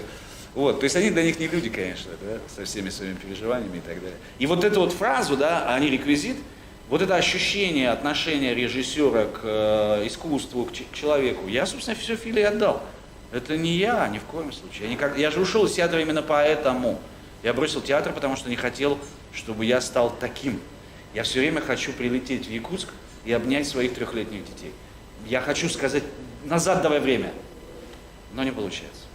Ну, это, опять же, извечная борьба, да, сценариста и режиссера, да? Не, у меня-то борьбы особой не было никакой. Нет? Хорошо, еще один вопрос вот про холод, очень такой подробный. Холод имеет четкую географическую привязку. Город Якутск, река Лена, узнаваемые объекты в столице, что в общем-то редко в литературе вообще, в которой чаще всего место действия это просто некое абстрактное место, просто столица, просто провинция. Для чего понадобилось так конкретизировать место действия? Не навредило ли это произведению в целом? Не сократило ли круг читателей, его восприятие как жителями Якутии, так и России? Есть ли желание продолжить приносить героев своих произведений на территории Якутии? Елена Карпова, пожалуйста. Я понял, да. Спасибо за вопрос. Я не очень интересуюсь вопросом сокращения круга читателей. Меня это не касается. После того, как я написал роман и отдал его в печать, он живет своей жизнью. Я живу своей. До свидания. Да? Это не мои дети. Вот все говорят, некоторые писатели, ой, это у меня как дети. Не надо, мои дети в кроватке. Я к ним лечу. Ничто с этим не сравнится. Роман есть роман, работа, ну ты работаешь, занимаешься искусством. Поэтому там сократился круг читателей, не сократился, мне это не важно. Вот эти топографические объекты, привязанные к конкретным деталям, мне были очень важны. Я там даже описал танк, который стоит. Стоит до сих пор танк? Вот там, возле 21-й школы. На Хабарова, да? Стоит. Ну вот и молодец. Потому что я в детстве много на этом танке провел времени. И вечеринки там, и курили, сидели, пиво пили. Вот. Потому что школа у меня рядом. Там это танк, о который разбивались сердца. Первая любовь, знаете, дамба. Еще 202-го микрорайона не было. И мне важно было эту Т-34 прописать. Филя ее вспоминает. Какие-то свои воспоминания я ему отдал, потому что, ну, это же мой город, я его очень хорошо знаю. Там он прописывается, улица Губина, как мой герой в детстве ходил по ней в школу. Это все-таки моя школа, моя улица Губина. Я уже сегодня или вчера, у меня сбилось уже все. Вчера, по-моему, я уже туда сходил. Прогулялся. Я иду по улице Губина, вдруг машина сигналит. Выходит мой старый друг детства. Андрюха, ты чё здесь? И вот так на меня смотрит. С старыми тропами ходишь? Я говорю, ну конечно, что. старый кот дороги знает. Вот, поэтому эти топонимические детали, да, они были для меня крайне важны. Я даже планирую «Холод» писать заново. Я думаю, что я допишу его, потому что я «Рахиль» переписал прошлым летом. Она вышла в совершенно новом формате. Да, я переписал ее. Я очень сильно убрал много оттуда и много на это место поставил нового. Там целая есть сюжетная линия новая, прям такая фабульная, связанная с основным конфликтом. Вот. И думаю, с «Холодом» я поступлю так же. Я посмотрю, я просто критически посмотрел на «Рахиль», надо посмотреть на «Холод». Может быть, я точно знаю, что я должен увеличить линию поиска ребенка пропавшего, потому что она дает сильный детективный потенциал. Там он есть, который даст приключения, да, что Филя будет искать ребенка из замерзшей машины. Куда делся ребенок? Да? Родители погибли в замерзшей машине, а ребенка так никто и не нашел. Но потом я его слишком быстро в романе вернул, потому что у меня были дедлайны, и меня уже Эксмо поджимало, я и так откладывал сроки сдачи. Они говорят, давай быстрее. И я уже, ладно, мальчик вернулся, все. А сейчас бывает. Да. А сейчас у меня дедлайнов-то нету. Я потому что сам себе издатель, слава богу. Сяду и спокойно, сколько хочу, в свое удовольствие буду писать. Так, у нас вопросы в зале. Я уже видел, кто-то поднимал руку. Дарья, пожалуйста. Желающие есть задать вопрос. Мы подойдем. Дело в том, что из Санкт-Петербурга отправляют вопросы студенты Института народов Севера. Что, простите? Из Санкт-Петербурга задают вопросы студенты Института народов Севера. Слышу. Очень длинные вопросы, это практически как... Как речь. Да. Значит, задает вопрос Анна Агнисова, студентка первого курса. Как учесть все, даже мелкие детали в большом произведении? Как сделать так, чтобы эти мелкие детали не выбивались из общего плана произведения, чтобы они были связаны с основным сюжетом? Как понять, что большая часть характера героя уже продумана и следует приступить именно к написанию? Вот такой длинный вопрос. Хороший вопрос. Но я пока слушал ваш вопрос, если что, вы запомнили вопрос, напомните мне его потом. Я просто не договорил на предыдущий вопрос насчет сокращения круга читателей. Дело в том, что «Холод», когда вышел на английском языке в издательстве Amazon, у них это не только платформа для продажи, но у них есть свое издательство, и, насколько вы знаете, кинопроизводство, они теперь производят фильмы и получают Оскары. Так вот, Amazon, когда издал «Холод» на английском языке, он весь первый месяц продаж, это был декабрь 2016 года, весь первый месяц продаж стоял в топе, в пятерке. Месяц. Подо мной были Роулинг и Стивен Кинг. Так что, извините, круг читателей там не был ограничен. И потом мои редактора из Амазона мне писали, они говорили, количество скачиваний просто зашкаливает, думаешь, это победа. Более того, год назад, я вот уже говорил об этом, но еще раз повторю, год назад в Москву прилетела Фанни Ардан по своим делам, замечательная французская актриса, 80-х, 90-х, даже 70-х годов, да, она из 70-х, Фанни Ардан. И она попросила, мне позвонили из французского института Франции, и она попросила встречи со мной. Мы с ней примерно час в кафе сидели вдвоем, и просто она мне рассказывала, какой неплохой, хороший, по ее словам, роман «Холод» я написал. Его как раз перевели во Франции. И я видел по ее реакции, что она была очень тронута. Ну, человек запросил встречи. То есть я же не навязывался, я же не просился. Так что нет, круг читателей, даже если это будет одна Фанни Ардан, мне уже хватит. Мне уже хватит. Так, теперь сюда. Как вот эти все детали, да? Как их, когда понять, когда нужно идти в письмо? Если коротко говорить, то сердце вам подскажет. Вообще интуицию никто не отменял. Это очень важно. Хороший драматург, он, во-первых, должен точно понимать, да, в какой момент идти в письмо, и хватит размышлять. Это важно. Потому что иногда ваше размышление над конфликтом и персонажами может перезатянуться, друзья. Это правда. У меня со студентами так бывает, они не идут в письмо, и мне приходится делать это насильно. Это связано, я не знаю, с параличом воли, с страхом перед чистым листом, знаете, есть такой комплекс. Вот. Надо от этого отказываться, и отказываться одним простым способом.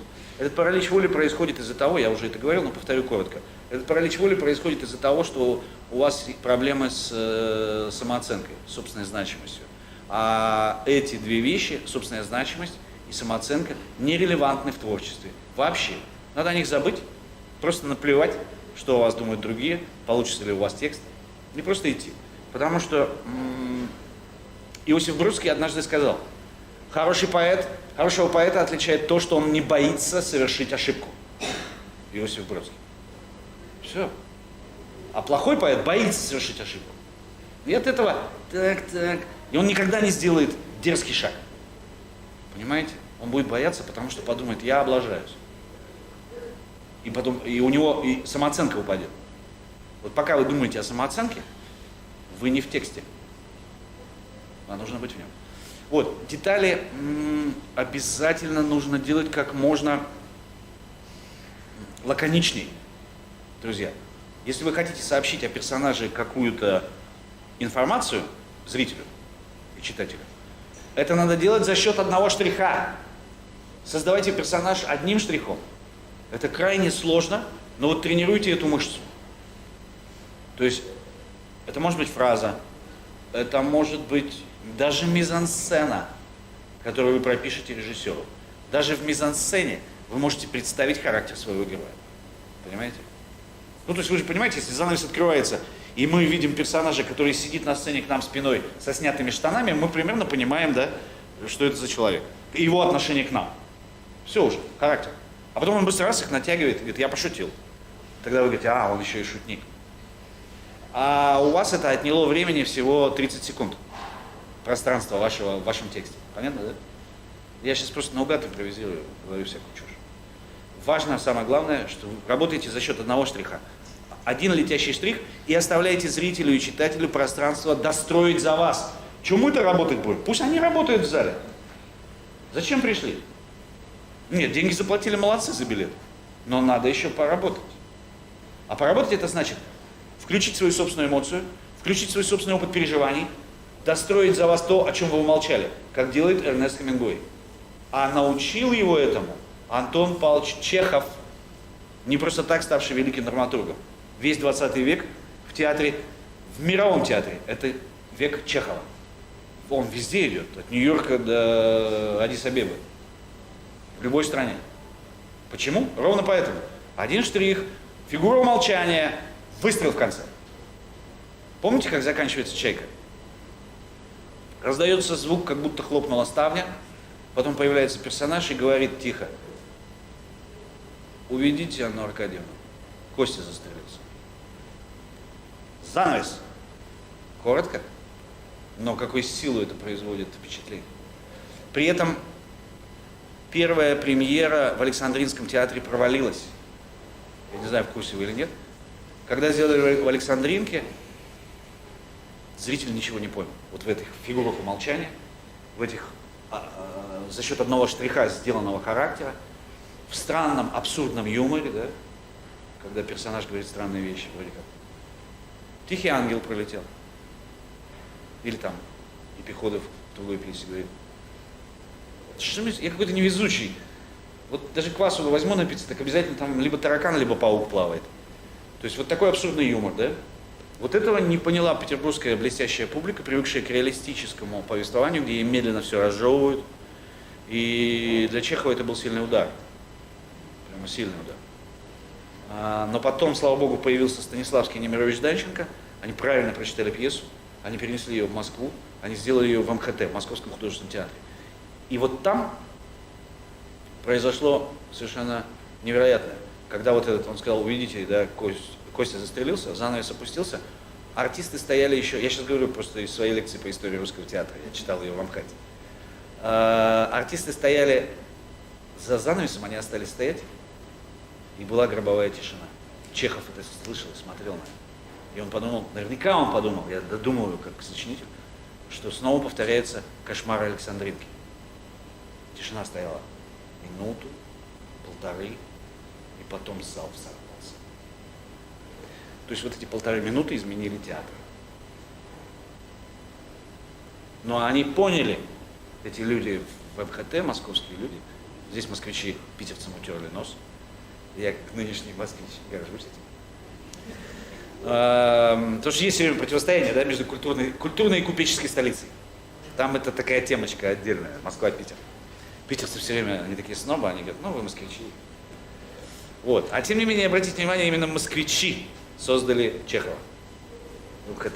И зал, как вспоминает Немирович Данченко в своих мемуарах, аплодисменты длились, эта овация длилась 10 минут, 15. То есть люди в этот момент поняли, что все изменилось, пришла другая эстетика, новый совершенно взгляд на искусство, на театр и так далее. И этот взгляд был именно такой. Короткая черта, за счет маленькая деталь, характер рисуется быстро, и дальше фигура умолчания. В конце выстрел обязательно. Выстрел без пафоса, патетично, тихо. Уведите меня, пусть остановится. Почти шепотом. Вот так. Спасибо, пожалуйста, у нас вопрос. Добрый день. Меня зовут Игорь, я первокурсник филологического факультета из Северо-Восточного университета, и у меня к вам есть два вопроса. Вот есть в сценарном искусстве такой прием мономиф, и которым обустраивается целый мир. И есть ли альтернатива? Какой прием, прости? Мономиф. Сценарный прием. Плохо слышу. Кого? Мономиф. Мономиф. Мономиф.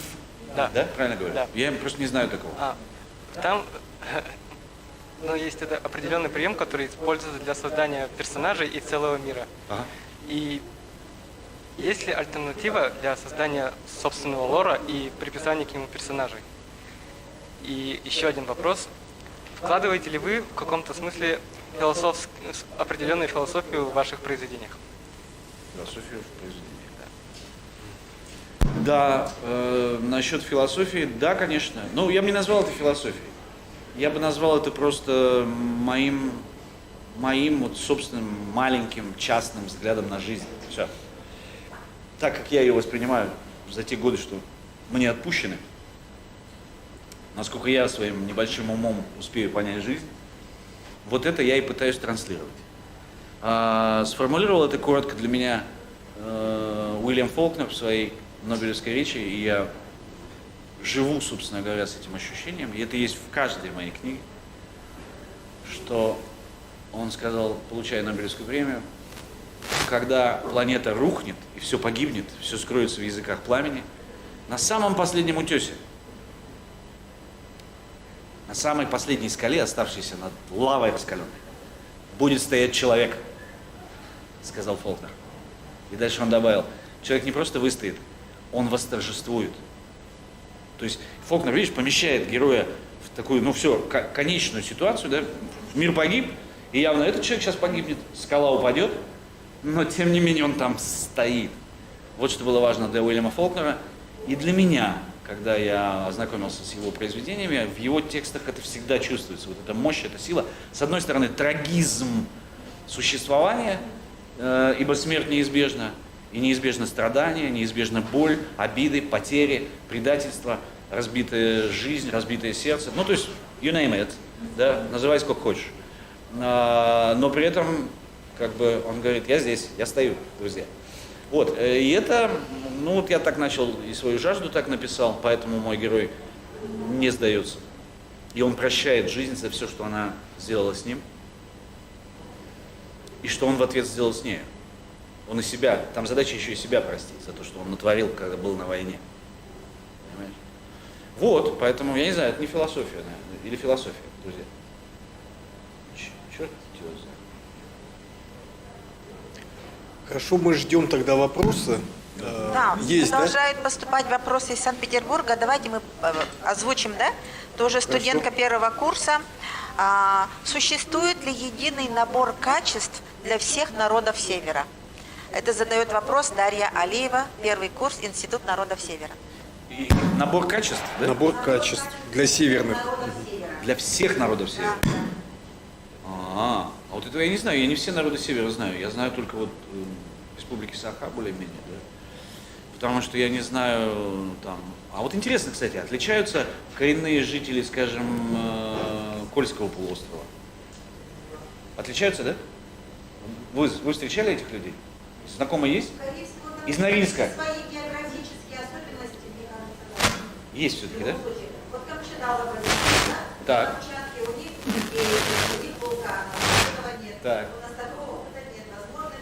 Влияет. Я уверен. Гений места, и мы с этого начали сегодняшний мастер-класс, гений места обязательно влияет, конечно, да. То есть люди, родившиеся и выросшие в районе Плата-Путарам, наверное, они действительно по-другому будут, да, ощущать себя, чем жители Республики Саха. Но что-то общее все-таки должно быть, да. Прежде всего, я уверен, это не суетливость, а я думаю, она присуща всем северным народам, потому что суетиться себе дороже, да, это знает любой человек на севере. Дальше. Понимание, что надо одеться тепло. Это точно, да, всем. Мне все время говорят, в Москве, я говорю, что так холодно? Мерзну дико, да, там минус 5, все, я замерзаю, а здесь минус 40 нормально. Почему? Значит, они мне все время говорят, слушай, дружище, ну ты же с Якутии приехал, ты что, мерзнешь? Все время, а я, значит, кутаюсь. Я им все время объясняю. Но я говорю, сибиряк, чтобы шире было понятно. Я говорю, сибиряк не тот, кто не мерзнет, сибиряк тот, кто одевается тепло. Вот, это, я думаю, понимание, да, у нас, у северян есть общее. Вот несуетливость, вот это понимание важности тепла. Даже я шучу, конечно, когда про одежду говорю, но именно тепла, как ценности, данной Богом, как валюта просто тепло, понимаете, для нас зимой. Они же ничего не понимают, что мы как на космической станции здесь, когда минус 50. Ты все время выходишь как будто в открытый космос, собственно, да? И ты должен пересечь дальше. Они не понимают, что мы рассчитываем маршрут передвижения по городу. То есть вот отсюда до магазина, от магазина до туда, где подъезд, где я зайду, руки погрею, чего, как. Вот ты точно знаешь, как ты движешься. И не дай бог ты пьяный. Ой-ой-ой-ой-ой, проблемы. Вот это, я думаю, сильно нас отличает от жителей других регионов, и это, вот это ощущение тепла как валюты жизни, оно присуще, я думаю, всем северным народам. Вот. И важный момент, то, опять же, с чего я говорил, когда говорил, как психотип отличается западный европейский от нашего, да, в самом начале, это отношение, я думаю, к дружбе, к конфликту и к предательству. У меня есть какое-то ощущение, что здесь предательство прощают сложнее. Сложнее. То есть здесь надо все-таки подумать 10 раз, прежде чем ты кого-то подведешь. Подводить никого не надо. Вот эти ценности, да, слова, там, я не знаю, дружбы, они важны здесь. И я думаю, у всех северных народов. Так, пожалуйста, Егор. Вот.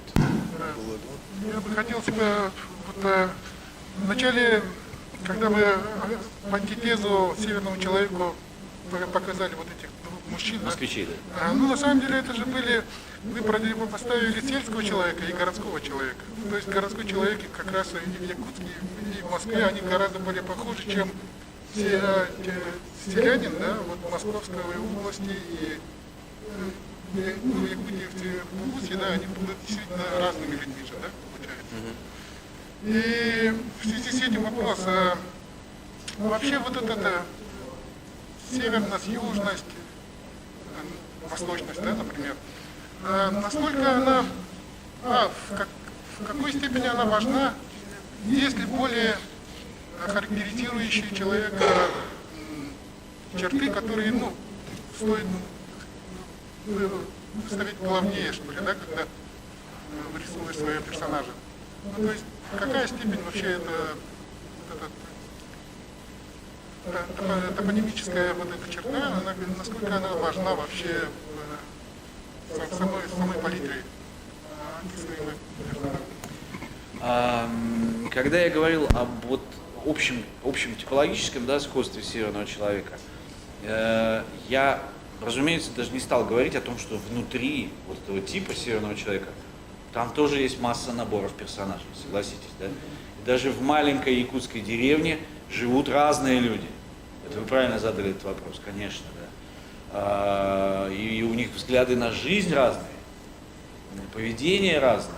Просто я там, до этого я просто говорил о типологическом, да, каком-то, вот, я не знаю, как-то мономиф, можно это назвать мономифом, как он говорил наш замечательный коллега. Вот. А когда вы уже понимаете, да, что у вас вот северный тип, и у него есть набор вот этих типологических свойств, на следующем уровне разработки характера как раз вот включится то, о чем вы сейчас говорите. Ровно вот эти вещи, да. То есть как они относятся, я не знаю, к важным вещам в жизни, к своим детям. Этот вот так относится, этот вот так. К своей женщине как относится. Ну, вот да, этот вот так, это вот так. Холостой или женатый это гораздо важнее, наверное, черты вырисовываются, чем он северный человек или южный. Но сначала вам придется все равно определиться для себя. Вот сначала вы, да, базис создать, что вот он северный, а вот восточный. Понимаешь, да? Потому что, ну точно, там, не знаю, китайцы, корейцы отличаются от народа Саха. Отличаются. Мы поймем, что, ну, другой какой-то человек. Несмотря на внешнее сходство. Согласны, да? Вот вы сначала берете эту базу типологическую, а на нее, конечно, на следующем уровне начинаете настраивать уже характер по конкретике. Okay? Да. Ну вот мы как бы скачем, да, с одной темы на другую. Вот меня один вопрос тоже мучает, я тебя хочу задать. Да. Вот вы, получается, учились в ГИТИСе, да? На режиссера. Да. Вот был, получается, у вас режиссерский опыт. Почему не получил продолжение? Планируете ли вы? Нет, не планирую. Я же вам сказал. Я ушел из театра детерминированно. Совершенно осознанно, мировоззренчески, точно. Я не люблю театр. Не любите? Нет, не люблю. Мне не нравится, что люди представляются на сцене, что они... Знаете, это сродни вот такому странному ощущению у мусульман, когда они вот не любят изображений человека. Знаете, у них запрещено, да, изображение. Кораном запрещено изображение человека. Потому что это функция Бога. Надо быть самим собой. А актер, по сути, человек, который намеренно, по своему желанию, перестает быть самим собой. И это вообще какая-то чертовщина. Понимаете? Ну, писатель тоже демиург, получается, как и режиссер. Создавая своих персонажей, опять же, вы же проживаете их жизнь, тоже в каждом, наверное, персонаже какая-то часть тебя отражается. Да, но это же мое дело, это я один делаю и все. А в театре это целая куча народу. То есть у вас такое прямо разочарование получается? Нет, вы не разочарование. Обучились просто, да, я изучал, занимался. Ну и плюс, я еще раз повторю одну вещь. Я учился в театре Анатолия Васильева. В 90-е годы это был, я думаю, лучший режиссер Европы. Он был единственный, первый и неповторимый иностранный режиссер, которому удалось ставить в комедии «Франсесс». А таких прецедентов до него не было в течение 300 лет, на секундочку.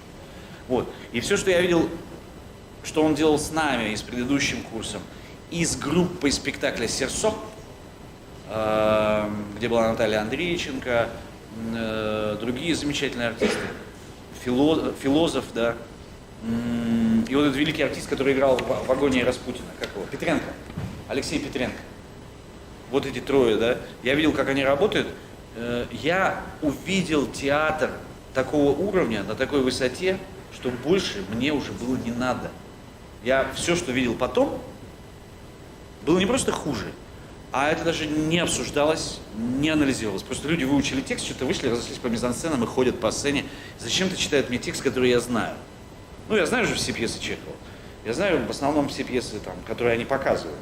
И поэтому сюжет я вроде знаю, ничего нового они мне не предлагают. Ну, ходят более-менее с выражением читают. Потому что встанут там в позицию, ручку поднимут. Вот. Существование артистов в театре Анатолия Васильева было основано на других принципах даже вообще, игровых структурах, на других. Там текст вообще особой роли-то не играл. Мы его иногда просто даже и не говорили. Нужно было существовать и так далее, в другом измерении. Ну, коротко скажу, опять же, чтобы вот не быть голословным. Мы когда играли в Швейцарии на 3-м курсе, потом мастер давал интервью, пришло какой-то журналисты, да? Это город Люцерн, по-моему, был. Журналисты пришли, а я был единственный, кто говорил по-английски во всей группе студентов, потому что я ИНЯС уже закончил, наш якутский ФИЯ. И значит, мастер говорит: Андрей, иди, поможешь мне с переводом для журналистов. И первый вопрос, который они задали, был такой: Скажите, пожалуйста, вот вы играете параллельно с швейцарскими артистами, а мы на сцене были швейцарский обязательно артист и русский артист. Задача была такая, это был двуязычный спектакль. Они свою реплику говорят на немецком языке, мы на русском. И так играем.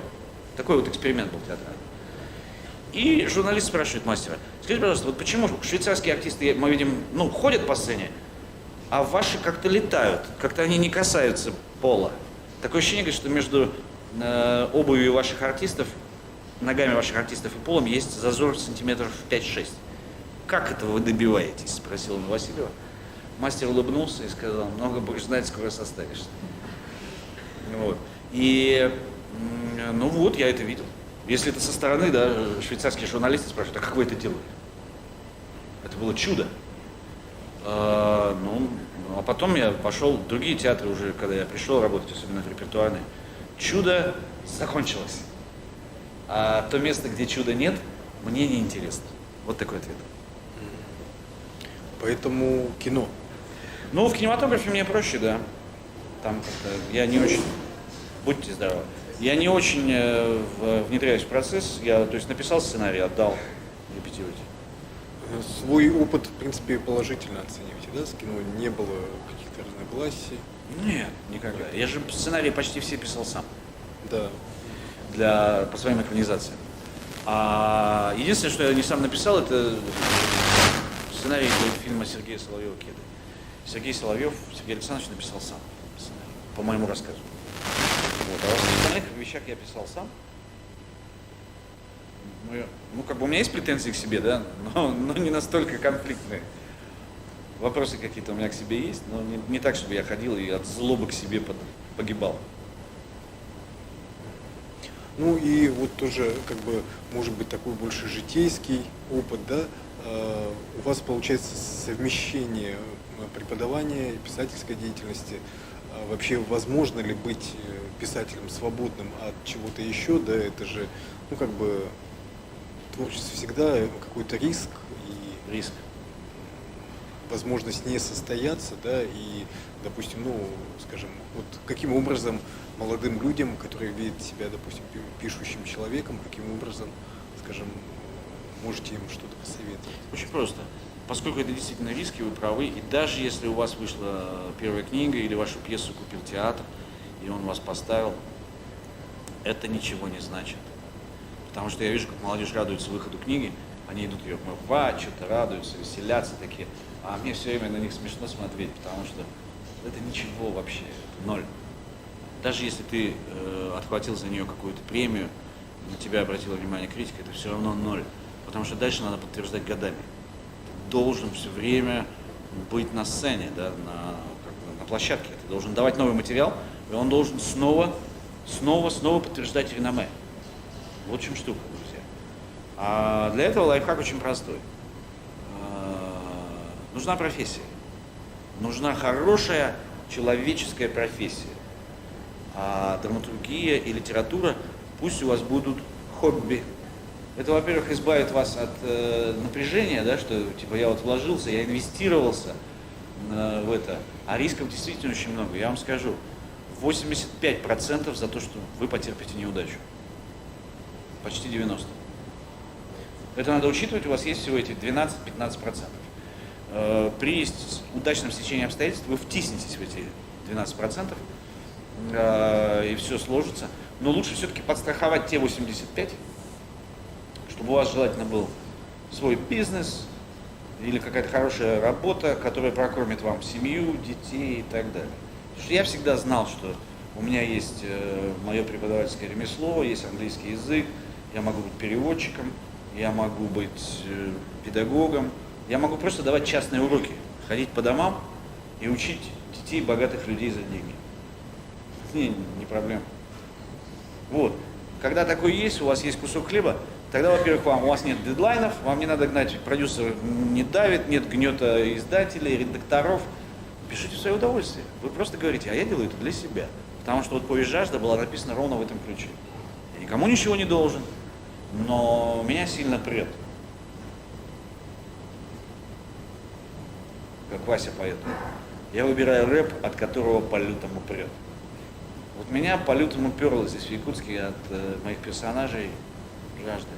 Но при этом я ходил в университет, защитил диссертацию и ушел из университета. Только когда понял, что можно рискнуть. Я попробую эти 12% воткнуться. Когда у вас уже есть, да, в загашнике, ну вот у меня жажда была, я поехал в Москву с жаждой. И у меня было ощущение, что, кажется, ситуация складывается. Мне повезло с текстом. Потому что надо еще, чтобы повезло, чтобы вселенная была к нам расположена, понимаете, да? Чтобы задобрить всех этих, я не знаю, баянаев. Да. Добрый день. Я хотела бы задать такой вопрос, который волнует не только россиян, но и нас, северян, да? Это о кредите. Ваше отношение? О чем? Кредит. Вот получение кредит. кредита, финансовую грамотность. Ну, как вы помните, наше поколение вообще не было понятия кредита, да? Кредит. Ага.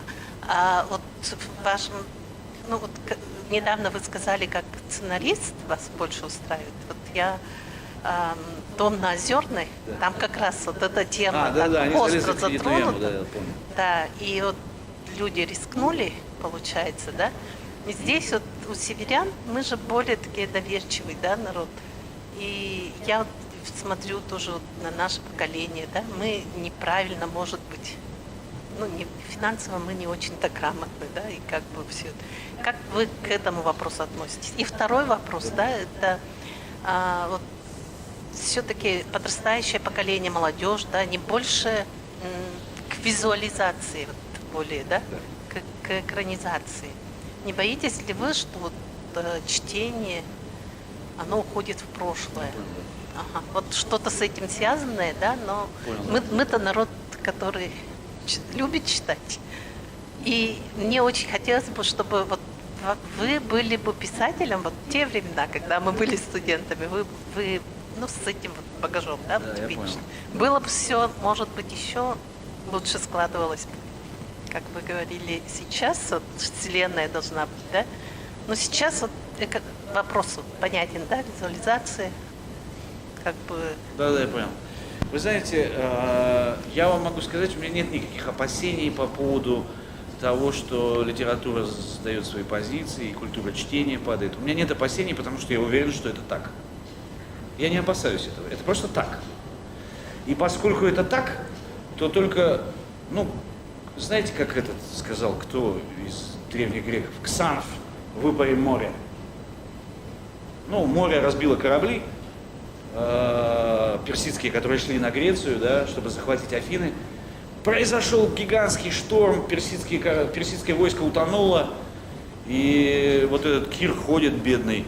Море, верни корабли. А ему кто-то сказал, выпарим море. И стояли люди, кнутами били море. Ну вот мы же не будем такие глупые. Но ситуация примерно такая же. Шторм, корабли тонут, друзья. И поэтому нам остается только сделать вот так и сказать врагу и еще сказать, так, давайте переоденемся в белое, открывайте Кингстоны. Варяг же почему-то вышел, понимаете, из бухты в Чемульпо. Чего они вышли? С этой лодкой кореец канонерской. Против эскадры больше 10 линкоров японских. Они зачем-то вышли. И я до сих пор потрясен и счастлив от того, что русские офицеры сказали, мы примем бой.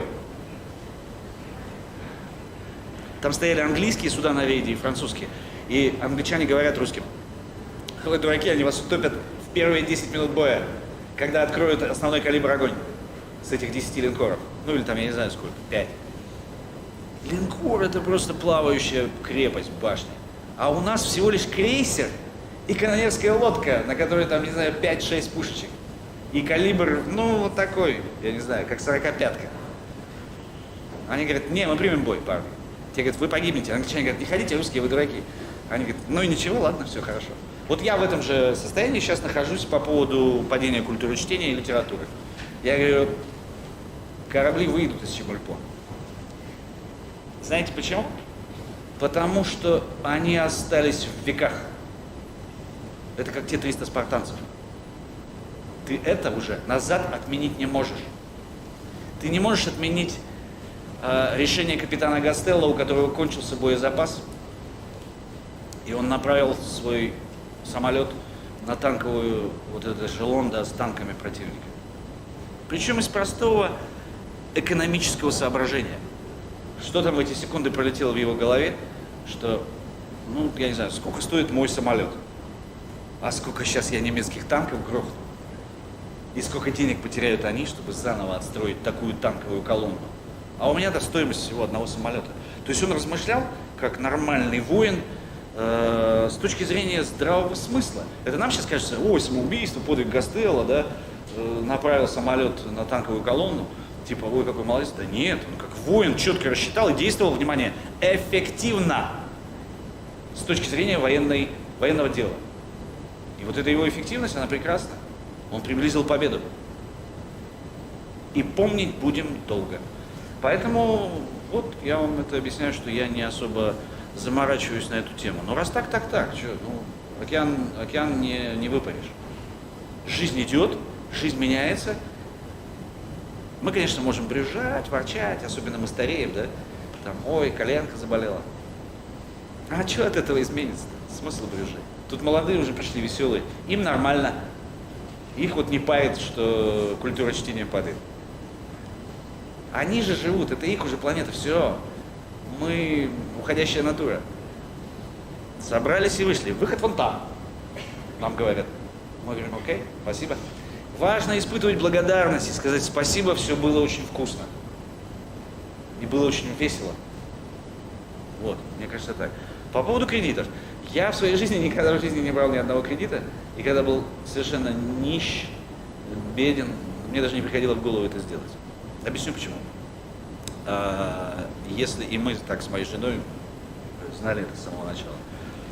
Если мы заходили в магазин и видели там сапоги, нам нужны были сапоги, например, для жены, и видели сапоги, которые мы не могли себе позволить, мы их не покупали. Ответ был такой. Значит, сапогов не будет. То есть я всю жизнь жил по средствам. Вот сколько мог себе позволить, столько и позволял. Вот на 20 копеек у меня есть 20 копеек, значит, я позволю себе на 20 копеек. Сейчас чуть побольше, ну, мне не трудно, значит, я позволю себе последнюю модель телефона. Не потому, что он мне нужен или это понты. Нет, просто потому, что теперь мне это вообще не трудно. Понятно? А кредит брать? Нет, зачем? Блок на эту тему замечательно сказал. И в желтых окнах рассмеются, что этих нищих провели. Понятно же? Там у вас все равно наварится только банк. Они бы его не строили, если бы это не было им выгодно. Не говорили, идите деньги берите, друзья, идите. Не, это ловушка. Я лично нет. Ответ такой, ни в коем случае. Да. Так, хорошо. Те, кто планировали, пожалуйста. Ну вот вы сказали, что есть человек имеет очень сильную связь с ландшафтом, да, где он живет, да? Ну вот вы, как выросший в северном ландшафте, сохраняется ли флер вот этих характеров в ваших произведениях до сих пор? Вот имеет ли влияние? И вы сами, какой был переходный период, когда вот вы переключились, уже переехав в другой ландшафт, на вот те типажи, и как это легко или трудно вам далось вот, принять уже другой ландшафт, другой типаж людей, другие характеры, и уже писать о них достоверно? Хороший вопрос, спасибо. У меня такое ощущение, что я и не переключился, потому что я вот этот психотип человека из западной части России не очень чувствую, да? У меня с ним связи не возникло. То есть вот типаж, я не знаю, которым оперирует, скажем, Женя Подоласкин, поскольку он все-таки из Киева, да, теперь он живет в Питере, ему понятны эти люди изначально были, вот южный украинский тип, да, и он его прописывает в своем романе «Брисбен», там это ощущается. Я бы не рискнул писать все-таки этого человека. Мне кажется, мои персонажи до сих пор несут на себе вот этот отпечаток, ну, такой тяжелый довольно-таки, такой увесистости, да, именно северной. И даже когда я думаю, что в «Розе ветров», где я написал капитана-лейтенанта Невельского, который присоединил Преамурье и Приморье к Российской империи, я так подозреваю, что все-таки он не, вот так вот у меня получился не уроженцем Калужской губернии. Я подозреваю, он тяжелее. Он такой все-таки у меня получился суровый. Но я, может быть, и выбрал его, потому что он изначально был суровый. Вот современники, да, в воспоминаниях, его жена Екатерина Ивановна Ельчининова, они писали, что Невельской был очень тяжелый человек. Несмотря на маленькую комплекцию, он мог вот очень так в серьезном тонусе держать всю команду, всю экспедицию, которая 5 лет жила вот в Николаевске на Амуре. Решал сложнейшие проблемы, а однажды, сейчас я расскажу вам, этот эпизод не вошел, кстати, в роман. Однажды он с 4 матросами передвигался из Николаевска на Амуре в какое-то поселение. Они пошли за мясом, купить у местных мясо. Потому что нужно было есть обязательно оленину, иначе они погибали от цинги. Оленину надо было есть по той причине, что олени ели ягель и нужную траву, и мясо было витаминизировано достаточно витамином С. Вот. Они про этот витамин С, конечно, не знали в 19 веке, но почему-то замечали, что местные не болеют цингой. И потом догадались, они едят оленину. И вот они, значит, пошли за этими оленями купить несколько, как пишет сам Невельской в своих воспоминаниях. И по дороге на них наткнулась довольно большая группа каких-то лихих людей мест. Там были очень крутые места. Там, во-первых, были бывшие каторжники, которые побежали с читинских, забайкальских рудников, и они бежали не на запад в Россию, где они были крепостные крестьяне, а они бежали дальше на восток. Сюда, вот туда, в Преамурье, да, там где Хабаровск, Владивосток и так далее сейчас. А тогда не было ничего. Только вот, племена нивхов, которых они тогда называли гиляки. Такое вот название у русских было для нивхов. И вот, значит, они наткнулись на какую-то группу лихих людей, а из оружия у них было только один пистолет, в котором было 6 зарядов, как пишет Невельской. И он говорит, я вышел, толпа была, говорит, человек 300. Этих 4 с одним пистолетом.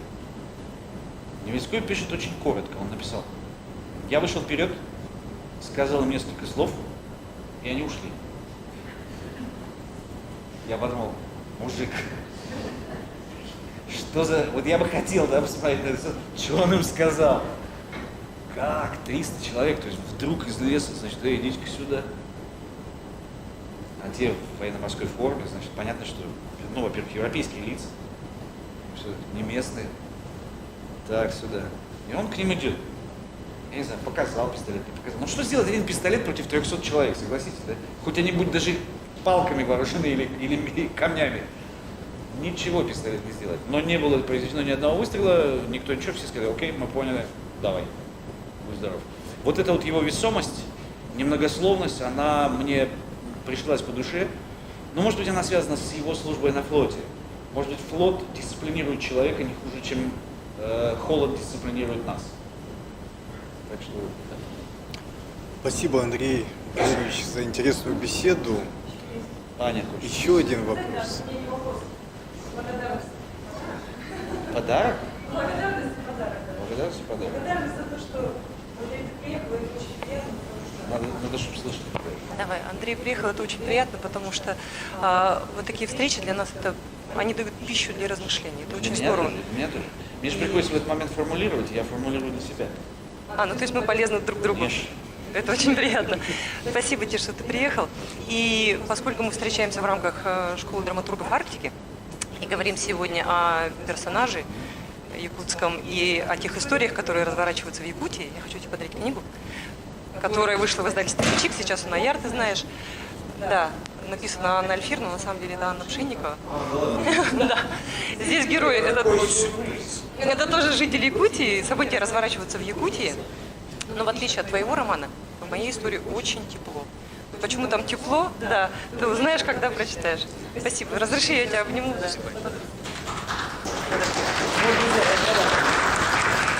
Заканчиваем? Да, заканчиваем. У нас есть несколько моментов, мы должны обязательно выполнить. Я тоже со своей стороны хочу подарить такую книгу «Эпическое наследие народа Саха». Вот это важная книга. Я думаю, что, может быть, она вас вдохновит на какие-то образы. Тем более, да, вы готовите сейчас интересную работу. И у нас есть сейчас возможность отметить авторов лучших, интересных вопросов. У нас есть 3 ваши книги, которые мы просим вас подписать нашим Да, я понял. слушателям. Ну, вот много было вопросов, они, в принципе, все интересные были, мне было интересно на них отвечать, трудно выделить. Ну вот про детали, да, кто-то спрашивал, или это не отсюда, из Питера спросили? Да, это из Петербурга, но мы можем отправить, Мила, да? Можем отправить? Про работу Можем. с деталями, да, когда перейти в текст, в письмо, это хороший был вопрос. Конечно, слышно меня, автор вопросов тоже здесь. Если нужно, мы пригласим девушку. Давайте, да. Красивая? Да. Нет, ушла? Нет, она ушла. А, вот наша девушка. Отлично. Чего она смеется?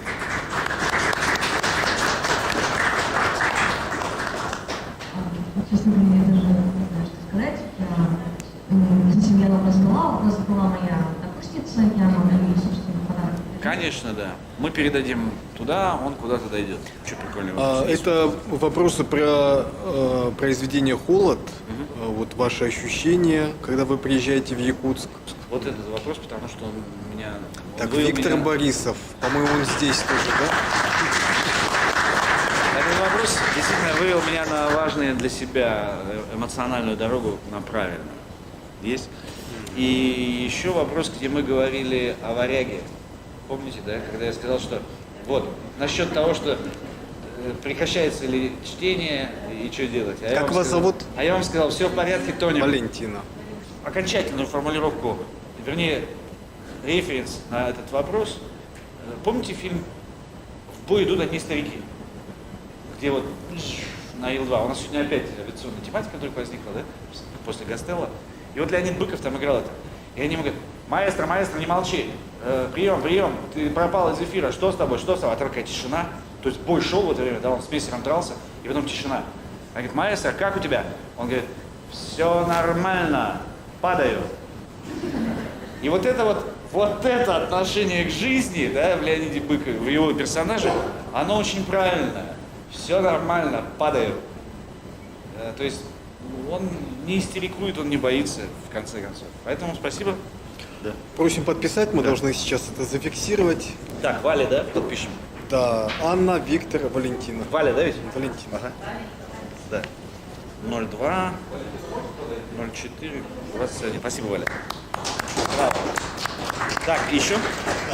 Анна и Виктор. Вот Да, Виктору сейчас. Виктору подпишем, потому что поговорили очень хорошо.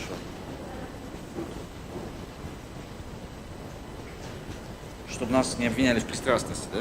Что мы только своим отдаем. Да. 204. Есть, друзья. Спасибо большое. Ну что, мы молодцы? Мы молодцы. Похлопаем себе. Мы поработали. Коллеги, мы начали первое занятие нашей школы драматургов, и наши встречи с известными авторами продолжатся. На следующем мастер-классе у нас будет автор тотального диктанта 2021 года Дмитрий Глуховской. До скорых встреч!